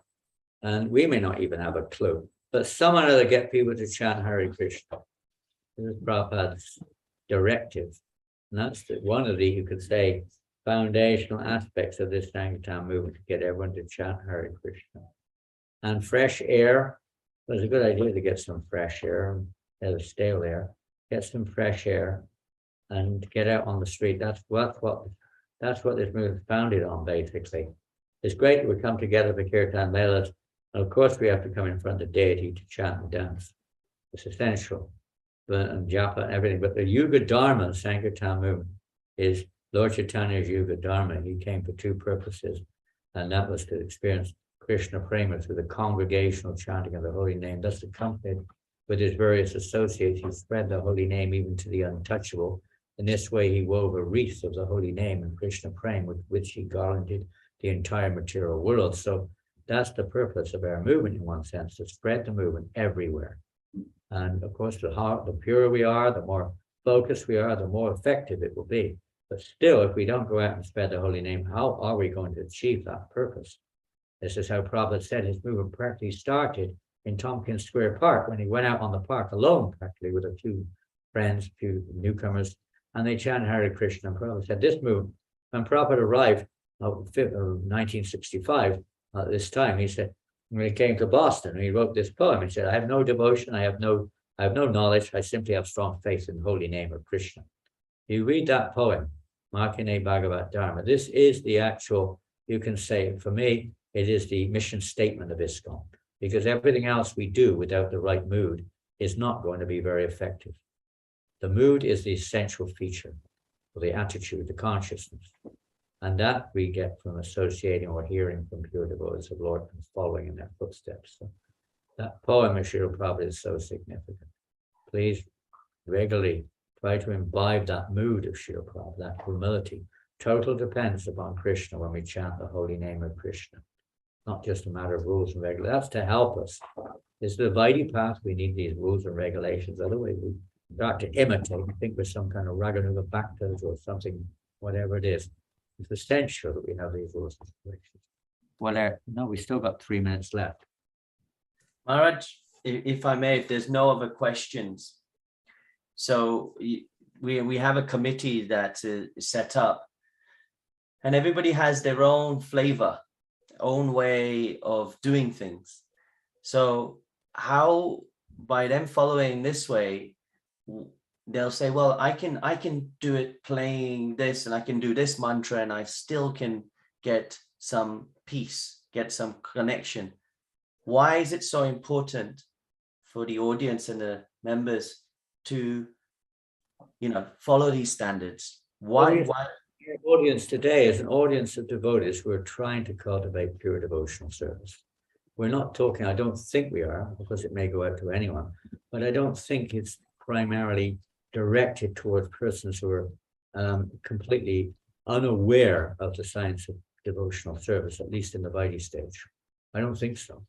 And if we want to cultivate pure devotional service, it rests pretty much entirely upon the mercy of the spiritual master. Now, if you want to do this, that, and the other, then there's a forum for that too. Then, there may be different forms, different groups of people in different places, outside the temple, etc., etc. There may be different situations, because that also has guidelines. Would we do it in front of Srila Prabhupada? Would this please Srila Prabhupada?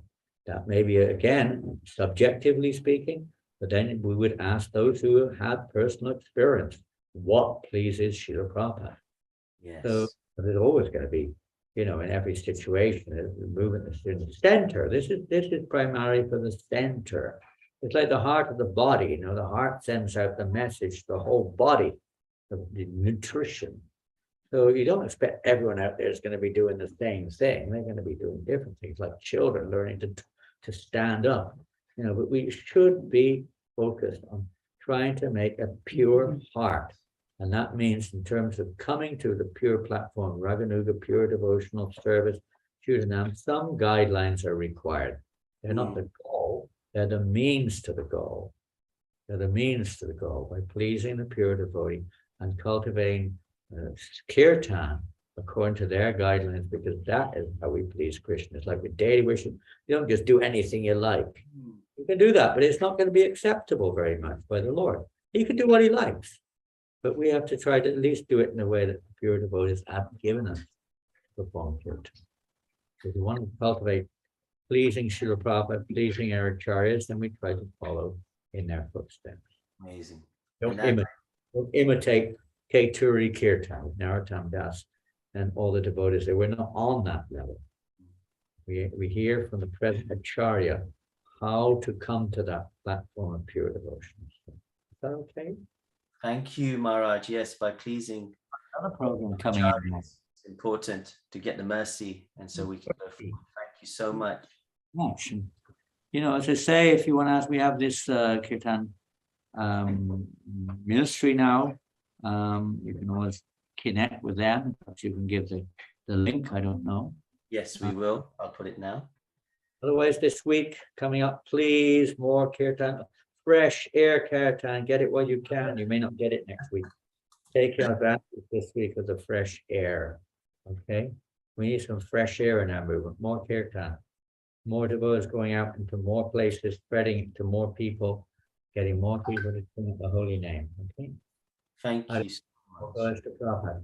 Thank you all Thank very you, much. Maharaj, for joining us today. We are so honored that you've graced us with your presence. This has helped us as well. And some of the questions today, it's been lovely to hear your realizations. And I hope we can have you on soon again. And please do take care of yourself. I look forward to, hopefully, if you're in UK, I'll try and see if I can connect up. It'll be so nice to see you. Yeah, we haven't seen you for quite some time now. I've been in the UK, but where have you been? I was at London, Margate Rath Yatra. We were everywhere. We didn't see you at Rath. Yes, I'll call you, Maharaj. It'll be Too lovely. busy with Sankirtan, that's what it is. Too busy on the street.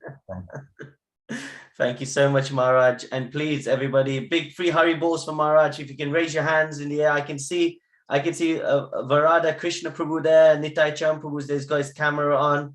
Yes, Vaishnav Kripa Prabhu is there as well.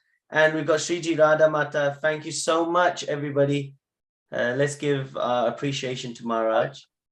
Hare Krishna, Maharaj. Please take care of yourself. Hare Krishna. Prabhupada ki jai. So, Hare Krishna. Hare Krishna, Hare Krishna, Krishna Krishna, Hare Hare, Hare Rama, Rama Rama, Hare Hare, Hare Rama, Hare Nama eva kevalam, Kalona steva gatiranyata, Panchakapatubhishta, Kilsanivevacham, Pavanebhyo, Vaishnavebhyo, Namo Namah. thank you, dear Maharaj. Thank you for that. Blessings as well.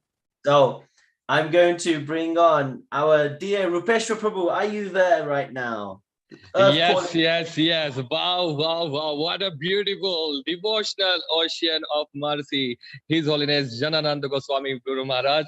He is amazing. And actually, already it's a goosebumps, Prabhuji. It's a fantastic.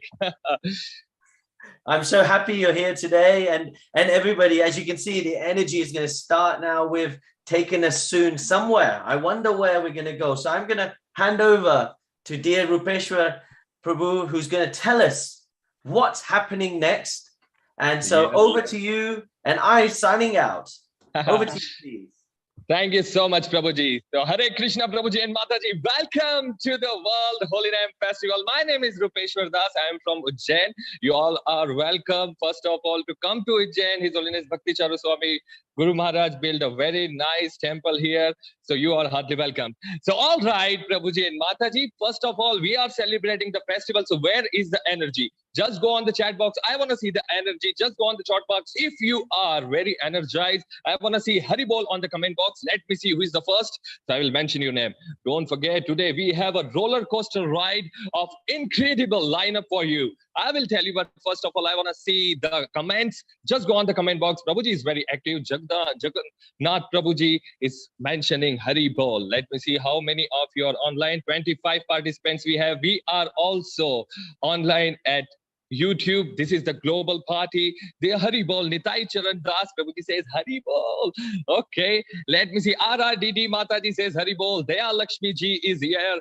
She says Hari Bol. So everyone is ready. So from the beginning of our devotional service, one place we always love to visit. Shoshan Mataji or Prabhuji, hi, hello, how are you?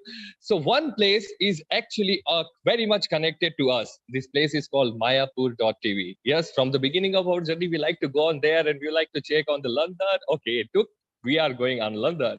And you can find out Juhu, you can find out Vrindavan, everywhere. So Mayapur TV and the team of Mayapur TV is bringing us some of the best melodious kirtan. And we are about to present you live kirtan from Mayapur.tv. And we are very thankful to all the team who is arranging this beautiful Mayapur TV presentation. Don't forget to visit Mayapur.tv. And if you have gratitude for them, just there is a box called donate. Just click on there and whatever you want, you can, just give. You can even use your credit card and you can, nowadays a cryptocurrency is also going on. So you can, give millions. We are ready to take. So now let's move on to the next program of our Second day, don't forget, this is just a party, is just started. We have so much fun till 23rd. Don't forget, as Maharaj says, fresh air kirtan. Just go outside, make your video. Just, even with your friends, you can say one time, Hare Krishna, Krishna Krishna, Hare Hare, Hare Ram, Ram Ram, Hare Hare. Make a video and we can upload it and you can upload it somewhere. And after this, we have an interactive quiz with an interesting personality. Don't forget, he's very interesting personality. He's a chairman of Kirtan Ministry. So he will bring you one very interactive session. But for 1 hour, I am going to leave you and take you to the spiritual world. Are you ready? Are you ready? I want to see your energy first. Then I will take you there. Just go on the comment box, say why. If you're ready, say why. If you're not ready, say no. So just go on the comment box and we will take you on the Mayapur.tv. And here is the guy, the chairman of ISKCON Ministry, Kirtan Ministry. Prabhuji is there. So Prabhuji, are you ready to take them to the spiritual sky? Yes, let's do it. So yes, over to you, Prabhuji, over to the Mayapur.tv. For 1 hour, I will leave you to the spiritual sky. And after that, don't forget to join us for an interactive quiz competition. Hari Bol. Hare Krishna. So let's take us over there.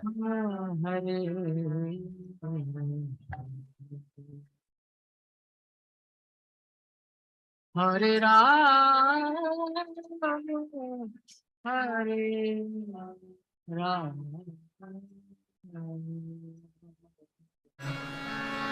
Ram Ram, Hare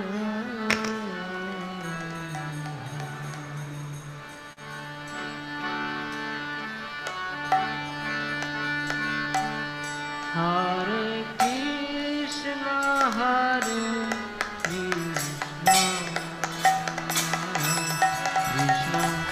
Krishna, Hare Hare Ram, Hare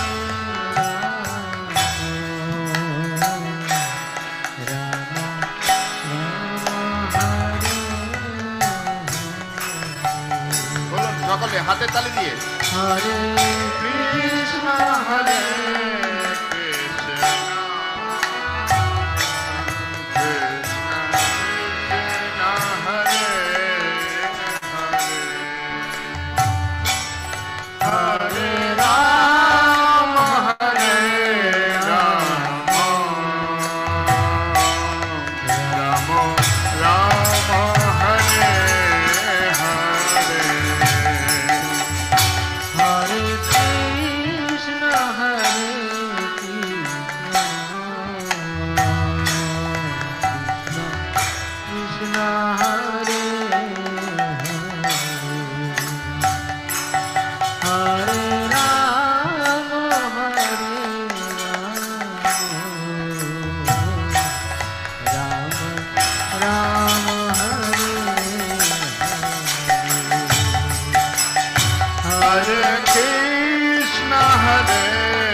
Krishna Krishna Hare Hare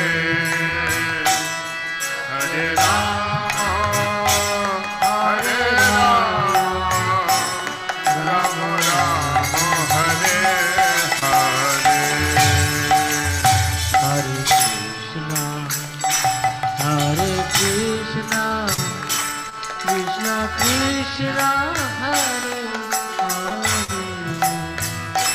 Hare Rama Hare Rama Rama Rama Hare Hare Hare Krishna Krishna Krishna Hare Hare Hare Rama Hare Rama Rama Rama Hare Hare Hare Krishna Krishna Krishna Hare Hare Hare Rama Rama Rama Hare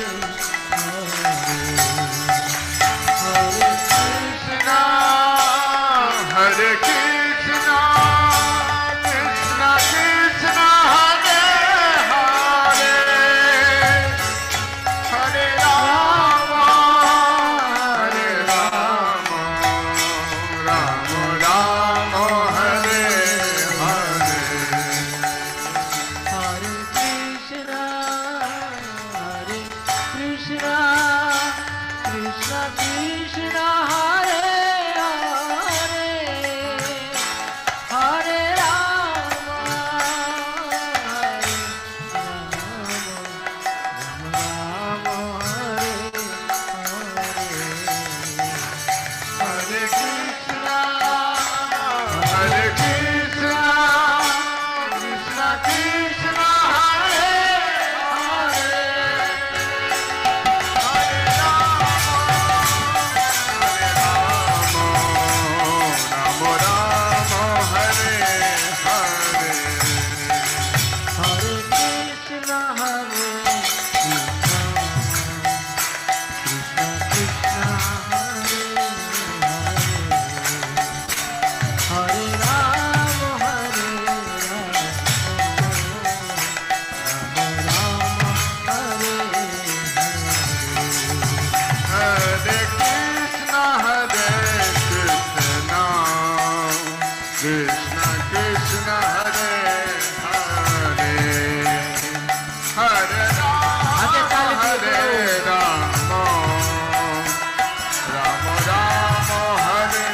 Hare Hare Krishna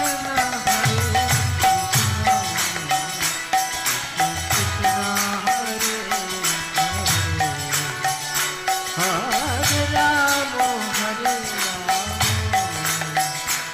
Rama Hare Hare Krishna Krishna Krishna Hare Hare Hare Rama Hare Rama Rama Rama Hare Hare Hare Krishna Krishna Krishna Hare Hare Hare Rama Hare Rama Rama Rama Hare Hare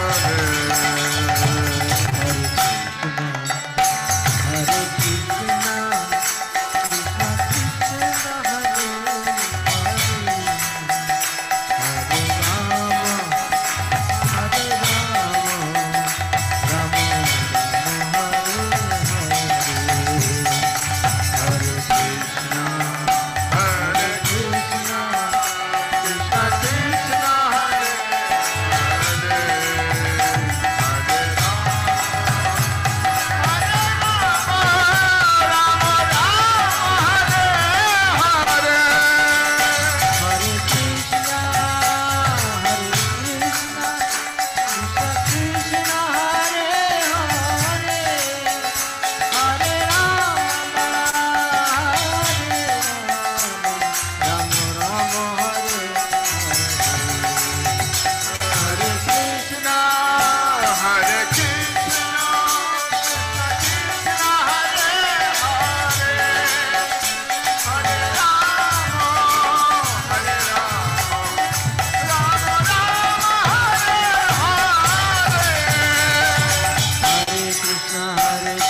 Krishna, Hare Hare,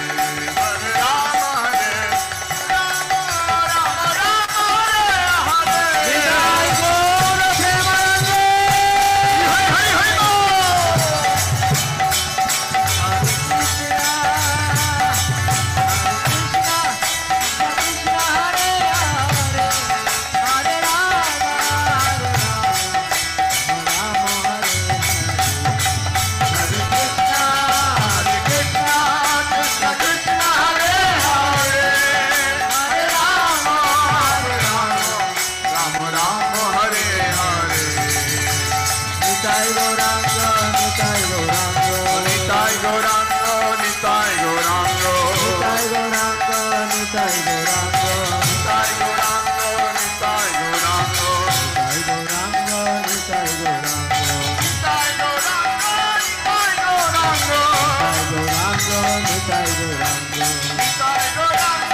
Hari Hari Hari Bol.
Rama Rama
Hare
Krishna, Hare Krishna.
Krishna, Krishna, Krishna, Hare Hare,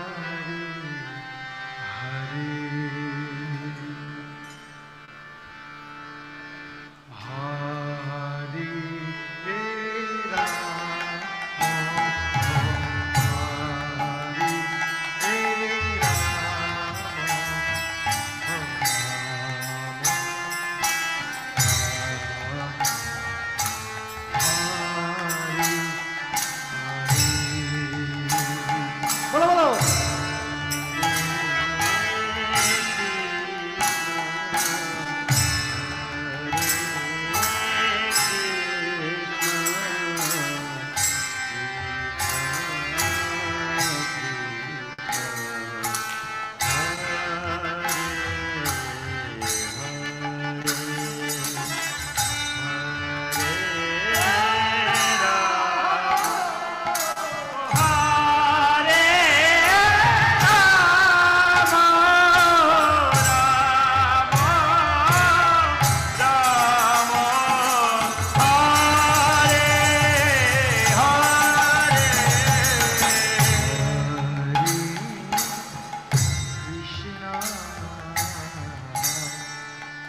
Hare Krishna. Somebody, anybody, everybody, come on. This is a Goosebumps Mayapur.tv team. You are amazing. This is a fantastic melodious kirtan. We just become the witness of this. Come on, everyone. I want to see your blessing and your enthusiasm. Just go on the comment box, and then we are about to go on our main event of the evening. This is gonna be the interactive quiz. If you are ready, just go on the comment box. I want to see yes on the comment box. Just go on the comment box. Then I will tell you what's happening, what will happening. Shriji Radha Mataji says yes, I am ready. And don't forget, today we are celebrating the next the day 2. Tomorrow it is about. Tomorrow we have a lineup for you. Tomorrow on 6 to 8 p.m. onwards, we are start our online World Holy Name Week. Just don't forget to go on the Kahoot app and enter the game pin called 7255357. So tomorrow we have another fantastic, interesting lineup for you. We are going to start with pronunciation workshop with His Grace Nityananda Prabhuji. He is going to join from 6 to 8 p.m. Indian Standard Time. You can convert the time wherever you are. Then we again go to Kirtan, to Mayapur, and then we have a divine association of His Divine Grace A.C. Bhaktivedanta Swami Srila Prabhupada. So this is the tomorrow's lineup. But yeah,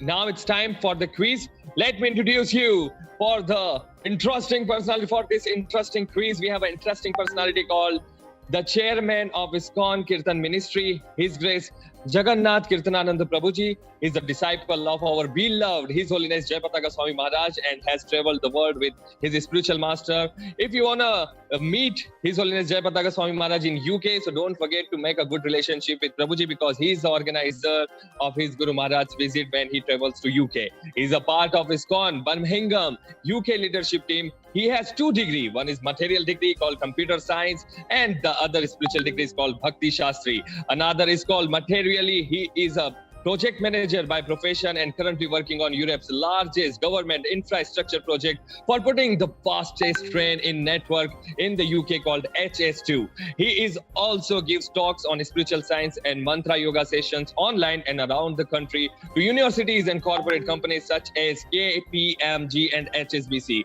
Founder of Kirtan Yoga brand in the UK. He is happy to connect with you, so don't forget to find him on Instagram and all the leading social platforms as Jagannath_Dasa. So without wasting too much time, let us take you to the Kahoot app. This is gonna be interesting quiz. So over to Prabhuji. Prabhu is like, you know, he's got us already. I'm just wondering, Rupeshwar Prabhu, can you hear the music okay? Can you hear me okay? Yes, Prabhuji, the both thing is very actually the more than perfect. Okay, perfect. So we want to get some interesting. So as you can see on the screen right now, we should see. Can you see the screen? So we got Garima, VRN, Twinkle on, Kampu on. I think I know who that is. Goranga. We got Das on. Can you see this? I'm just checking because I just want to make sure. Prabhuji. Yes, Prabhuji. I'm seeing all the names. And Dayaji is also joined. Come on, everybody. So let's get on. At the top, you can see www.kahoot.it, or you can, if you've got one of those smartphones, you can just take a picture of the QR code. Nityananda has just joined, and this is working on all platforms. Oh, more people are coming. So this is working on all platforms. So if you're on YouTube right now, don't worry. You can get on right now. We want you to come on. So we're going to give it about a minute. Just make sure everybody comes on. There's a few questions we want to ask. And see we'll answer. So the actual code is 725-5357. What is it? 725-5357. I sound like one of those advertising channels right now. So this is just going to be a World Holy Name Festival quiz. I see Sri Govind Prabhu is on. Anant is on. Come on, guys. We got 12 members already joined. We've got so many coming on. I know on YouTube, there's quite a few people. We're on on this channel right now. We have just under 30. So join us. Come on, let's see who we got. Actually, let's call out the names. Let's see. We got Ami Anand there. If she can join, that'd be great. I bet you that's Goranga. We got KD Singler. So please do join. We're going to give it another minute before we start. We've got 11. Please don't leave. Some people are leaving already. All right, so here we go.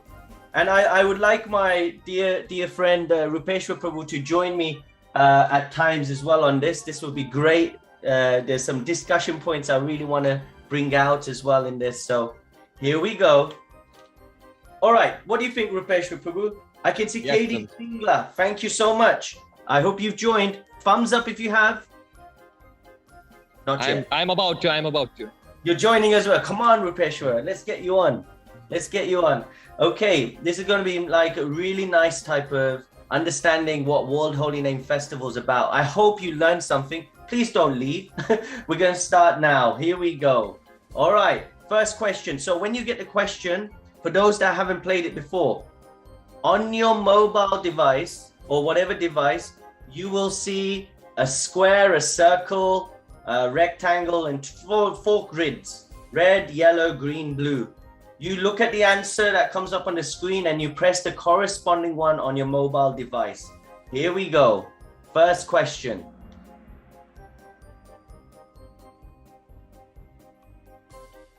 Here we go. Wait, Oh, wait.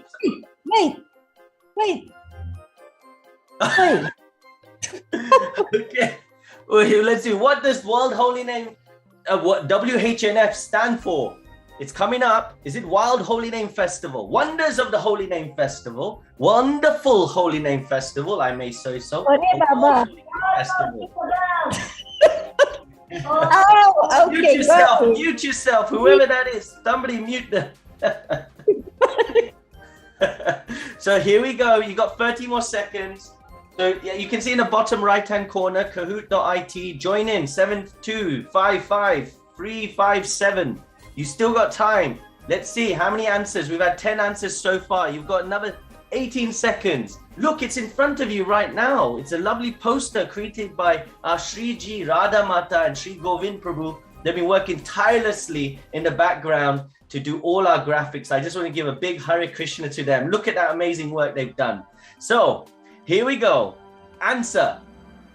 Here we are. It's the World Holy Name Festival. And everybody got it right. They've all been paying attention today. So let's go to the next question. Let's go for this. So who's in the lead? Gauranga.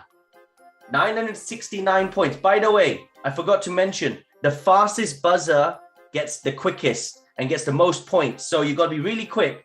And then we got Nityananda, Rupeshwar Das, Shriji Radha Dasi, and Yash. Come on then, you top fivers. Let's see. Next question. Here we go. True or false? The World Holy Name Festival starts every year on 17th December. True or false? Very easy one. Come on. True or false? Oh, we got a thumbs up. Please get on the game. We need you on, Katie Singler. We need you on this. I'm seeing everybody here right now. Okay, let's see. We've got 11 answers. I think we can move on. So let me just take that past. Here we go. Oh, Katie Singler has raised his hand. Thank you for raising. I'm so sorry if you're not on yet. Please do join at the bottom. I don't know if it'll work on your mobile at the same time as being on here. Apologies. Oh, we had two wrongs. I wonder, before we move. Rupeshwar Prabhu, what did you answer? Unmute yourself, Prabhu. What did you answer? I said true. True. Yeah. Let's see. KD Singla Prabhu, what did you say? Unmute him. I'm going to unmute you now. What did you put? True. A World Holy Name Festival starts every year on 17th of September. So nobody forget this now, okay? Put in your calendars right now for 2023, 2024, 2025, all the way for 5,000 years. We're going to be starting for 17th of September. Do not forget it, okay? Here we go. Next question. And let's see what it is first. Oh, Yash has moved up. Shriji Radha Mata, you're going down. Come on. You can do it. Gauranga is still in the lead. Somebody is trigger happy there. I can see it. Next question. Get ready. Which date did Srila Prabhupada land in the West? Was it 17th of September 1965? Was it 17th September 1966? 17th September 1964? Or 17th September 1968? So what is the answer? Hopefully the picture will trigger you. Of course, you can see the Jaladuta, the ship he traveled on, and our dear Srila Prabhupada. So this is the reason we do the World Holy Name Festival. If people haven't realized, it's because of Srila Prabhupada coming to the West. The GBC actually initiated this day. And I'm not going to say when they did it, because that's another question that will be coming up. So let's see, 22 seconds. I've had 9 answers. I'm still missing a few. Come on, team. Have a think. Don't worry if you get it wrong. I'll just call you out online. No problem. Let's see. Here we go. Still, we got 7 seconds. Anybody else going to answer? Let's see. Let's see. Here we go. 2, 1. Answers are coming in now. Ooh. So 5 of you that are on here said 17 September 1965. And 4 of you have said 17 September 1966. It was 1965. So well done to those that got it. And it was not too far for the 1966. But let's go next. Let's see what's happened. Oh, Yash has the highest answer streak, 3. Well done, Yash. And we've got Rupesh. Oh, it's changed. We've got Rupeshwar Das in the front. I've got a hand up. Let me see what KD Prabhu is saying. Yes, KD Prabhu, please. Hare Krishna Prabhuji, Dandavat Pranam. It's 1964, I think, 17th of September, 1964. Really? Really? I've been told 65 by people. That's why I put it. I pray it's right. But for today's sake, let's keep it at that. Any debates we got online, let's see. Not yet. But thank you so much for your answer. We will be checking that out. So, but if 65 is closest to 64. So we'll keep it at that. Right. Okay, team. Next one. Here we go. Double points. Get ready. What time did Srila Prabhupada arrive in Boston? 5:30 a.m. Boston time, 6:30 a.m. Boston time, 9:30 a.m. Boston time, 5:30 a.m. Boston time. Let's see the answer. I want to see the answer. Let's see. 7 you answered. Now we're getting trickier. And let's see. We're looking for the answers. I wonder. Ooh, here we go. 8 of you so got it right. 2 of you said 9:30 a.m. I can understand why, because the ships might come at a certain time, but no, it's closer to the morning programs. So 5:30 a.m. Mangalati time, just past it. So it's great stuff. Right, so let's see next one. What's happened?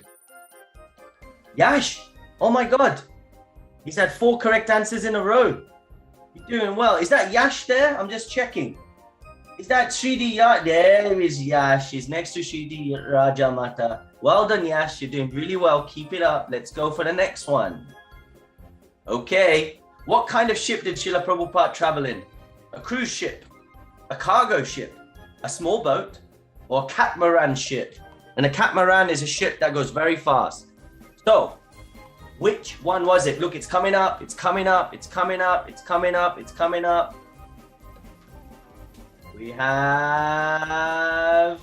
Has anybody got it yet? Look, come on. It's giving it away. It looks something like this. Well done. It was a cargo ship. So, next. Right, we got Kampu. It's got to the front now. This is now getting interesting. So, you know, it can change. I've got double points anytime. So if you're at the end, don't worry. You can come up and up. Here we go. Question 6. Double points. Get ready. Name a type of tree under which Srila Prabhupada did his first kirtan. So the type of tree that he did his first kirtan in. So is it oak tree? Is it an ash tree? Is it elm tree? Is it a sandalwood tree? What type of tree was it? Oak tree? Did it smell very nice? Was it a sandalwood tree? What type of tree was it? Let's see.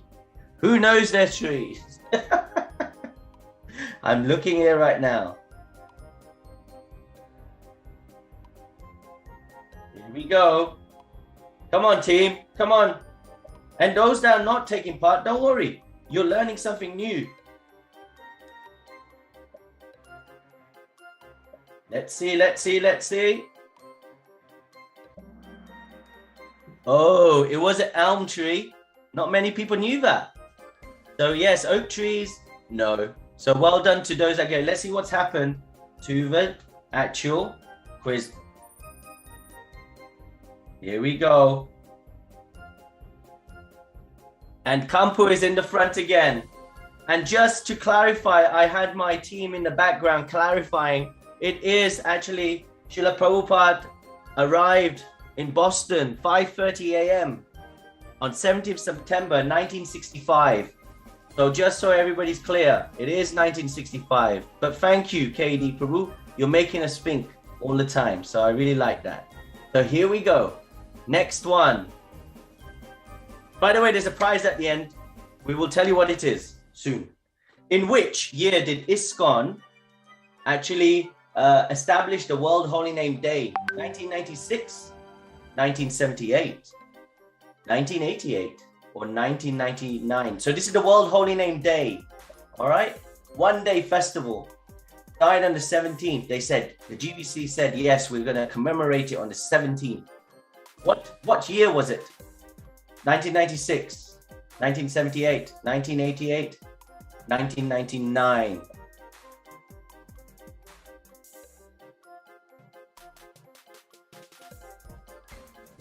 Let's see. Come on, somebody's not answering yet. Somebody is thinking very much. I'm given 1 minute here. Such a long time. Such a long time. By the time we finish this quiz, you could do 2 rounds. Let's go. 4, 3. Okay, well done. Well done. 1996 is the answer. Actually, it was the centennial celebrations, and it was kicked off on that year. So it's really amazing how long this festival has been actually going on since 1996. Some of you weren't probably born before then. So amazing. I'm sure Yash wasn't. So here we go. Next question. But before we do that, Kampu's in the lead. She's got a streak. I think it's a she. I'm putting a, I think so.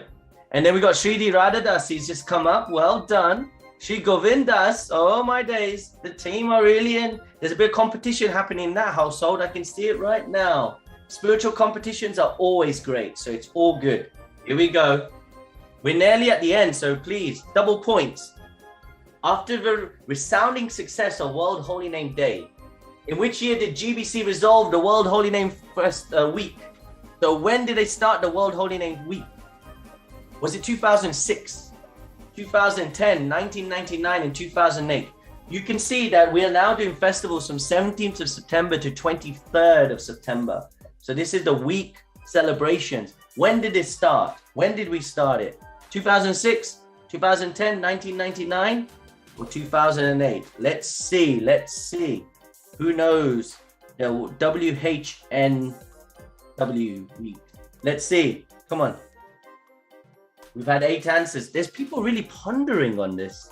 I love it. It means that it's not known. So we're doing our job here. 15 seconds, team. 11 answers are there. We're nearly there. Just trying to wait. Here we go. Here we go. Oh.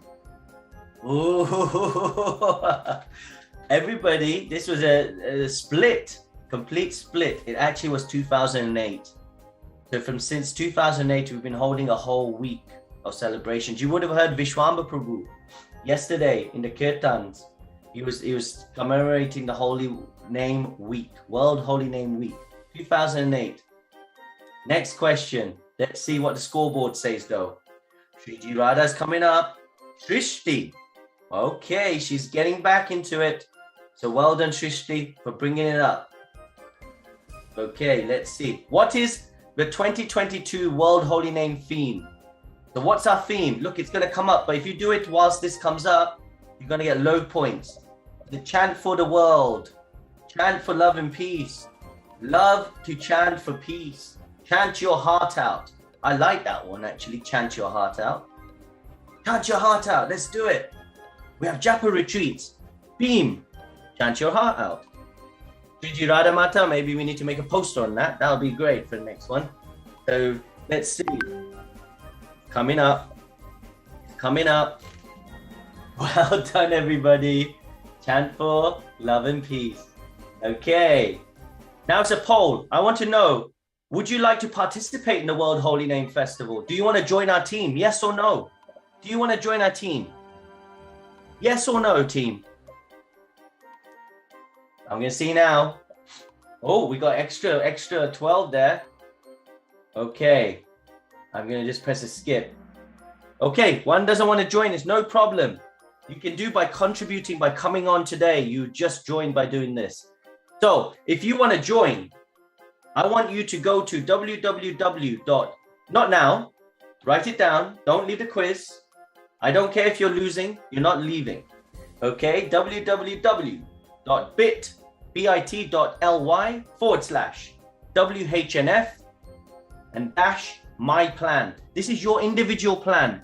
You'll get a form, and then it'll ask you to just fill in some details, and it'll ask you, what do you want to do? Do you want to do a Harinam? Do you want to knock on people's doors and show them the Hare Krishna Maha Mantra? Whatever it is, we want to know about it. And what we'll be doing, the team, will actually be publicizing your efforts on our ISKCON Kirtan Ministry website. Oh, that's the next question that's coming up. So let me bring that on. So this question, have you checked out our website, www.iskonkirtanministry.com? Yes or no? Tell me. I want to know. Everyone was very quick there. So this is our website, very nicely designed. Oh, we got more people joined here. Fantastic. So yes, I'm really happy to hear. So if you haven't, then go to www.iskonkirtanministry.com and you can see the World Holy Name Festival where you can find out about the World Holy Name Festival, the activities we are doing. The online schedule is all there. Fortunate people, so Chant for Love and Peace has come from that. All the downloads, we've got all the materials for you. And if you want to feel a bit inspired, go to the inspiration section. And guess what? If you want to donate to this amazing festival, click the donate button. So everything is on here. We really want you to be part of the team. So please, please, please join us. Okay. So I think we're coming to the end now. And I think everybody's thinking, how did we do? Are you ready? Raise your hands if you're ready. Ah, I can see it. Right. Excellent. Chirag's ready as well. Excellent. Let's go for this. Okay, the podium. Third. Yash. Well done, Yash. You came third, mate. Sriji Radhamata came second. And first is Kampu. We will be having a lovely book coming to you soon. We're going to make sure we take your details, Kampu. Please do message us on the actual Zoom so we know who you are. And don't be ridiculous. Don't be ridiculous, Jagannath Kirtananda. I was Oh, you Kampu! Oh my God! This was so much fun. Oh my God, this was so much fun. Thank you so much for taking part, everybody. I'm gonna just go to next and I'll be able to see how everybody did and what happened. So thank you so much. I just want to stop my screen. And thank you to Dina Nakampa Mata for taking part in our quiz today. So I still want my gift, okay? I still want my gift. We'll make sure you get your gift. You know, she works tirelessly behind the scenes and we're really happy that you joined. So thank you every single person that joined today. We really appreciate it. Thanks, Ami. Thanks, Chirag. Thanks, Rupeshwar Prabhu. You've done amazing. Daya Lakshmi, you're on there as well. We have our Noida people. I was just nice to go through it. I hope you learned something new. And I just want to bring Rupeshwar Prabhu back here 1 second. I just want to check a few things from him. Yes, so Rupeshwar Prabhu, yes, did you learn something there? Yes, it is. It is fantastic. As you can see, out of the 13 question, 5 questions that I didn't know before. And I was just like, oh my God, what's this question? But it is really very, very helpful for our spiritual life. This is about our grandfather, His Divine Grace Srila Prabhupada. So we need to know about that. Thank you so much for, arranging this fantastic quiz and this World Holy Name Festival, because, because of you, we are learning so much and so many things. And as I can see, there is so many, like leaders is coming, like His Grace Hari Suri Prabhuji is coming, His Grace Nityananda Prabhuji is coming tomorrow, and His Holiness Loknath Swami Guru Maharaj is also joining us. Hurijan Prabhuji, how we can forget about him, and Jayadvaita Swami Guru Maharaj is coming. So this is just because of you and the ministry and the people behind that you create this World Holy Name Festival, a fantastic thing. So I'm requesting to all the people, they can invite their friends, because this is actually happening only once in a year for 1 week, and this is very interesting. We're so lucky that we have Rupeshwar Prabhu who's joined us as well. So thank you for you bringing that energy and excitement. This is what it's about. Let's chant with energy. Let's chant with excitement. Let's make lovely association. Let's make new friends, and really raise our spirituality to the next level. So this is why we do it, and we want you all to join us tomorrow. So you just heard from Rupeshwar Prabhu. We've got a lineup tomorrow. It's really good if you join us, and you'll be hosted by our dear Rupeshwar Prabhu, who's on right now. So thank you so much, Rupeshwar Prabhu. We're so happy you're here. So, right, I think that's it for today. We want you to get some good rest and get ready for tomorrow. Please remember, fresh air kirtans. We want you to get out there and do fresh air. If you do a fresh air kirtan, record it. And I showed you the website. You can then send, there's all the details of how to send it. And also fortunate people. There's a section on fortunate people, how to, when you get your 10 friends together, and Maharaj actually did say that, they're going to have this massive function and going to get everyone to chant, they're going to record it. And then you'll get 400 clicks. We need as many people chanting the holy names. We've got a big target to hit. So let's think smarter. You don't need to do one by one. Get a massive group and then get them and record it and tell them all to chant Hare Krishna at least once. So on behalf of the whole ISKCON Kirtan Ministry team, I just want to say thank you everybody for joining today, and let's do it tomorrow. So let's chant the actual holy name before we finish together. So raise your hands in the air, just like you don't care. Hare Krishna, Hare Krishna. Krishna Krishna Hare Hare, Hare Rama, Hare Rama, Rama Rama Hare Hare. We see you tomorrow. Let's do this, team. Hare Krishna. Thank you so much. Hare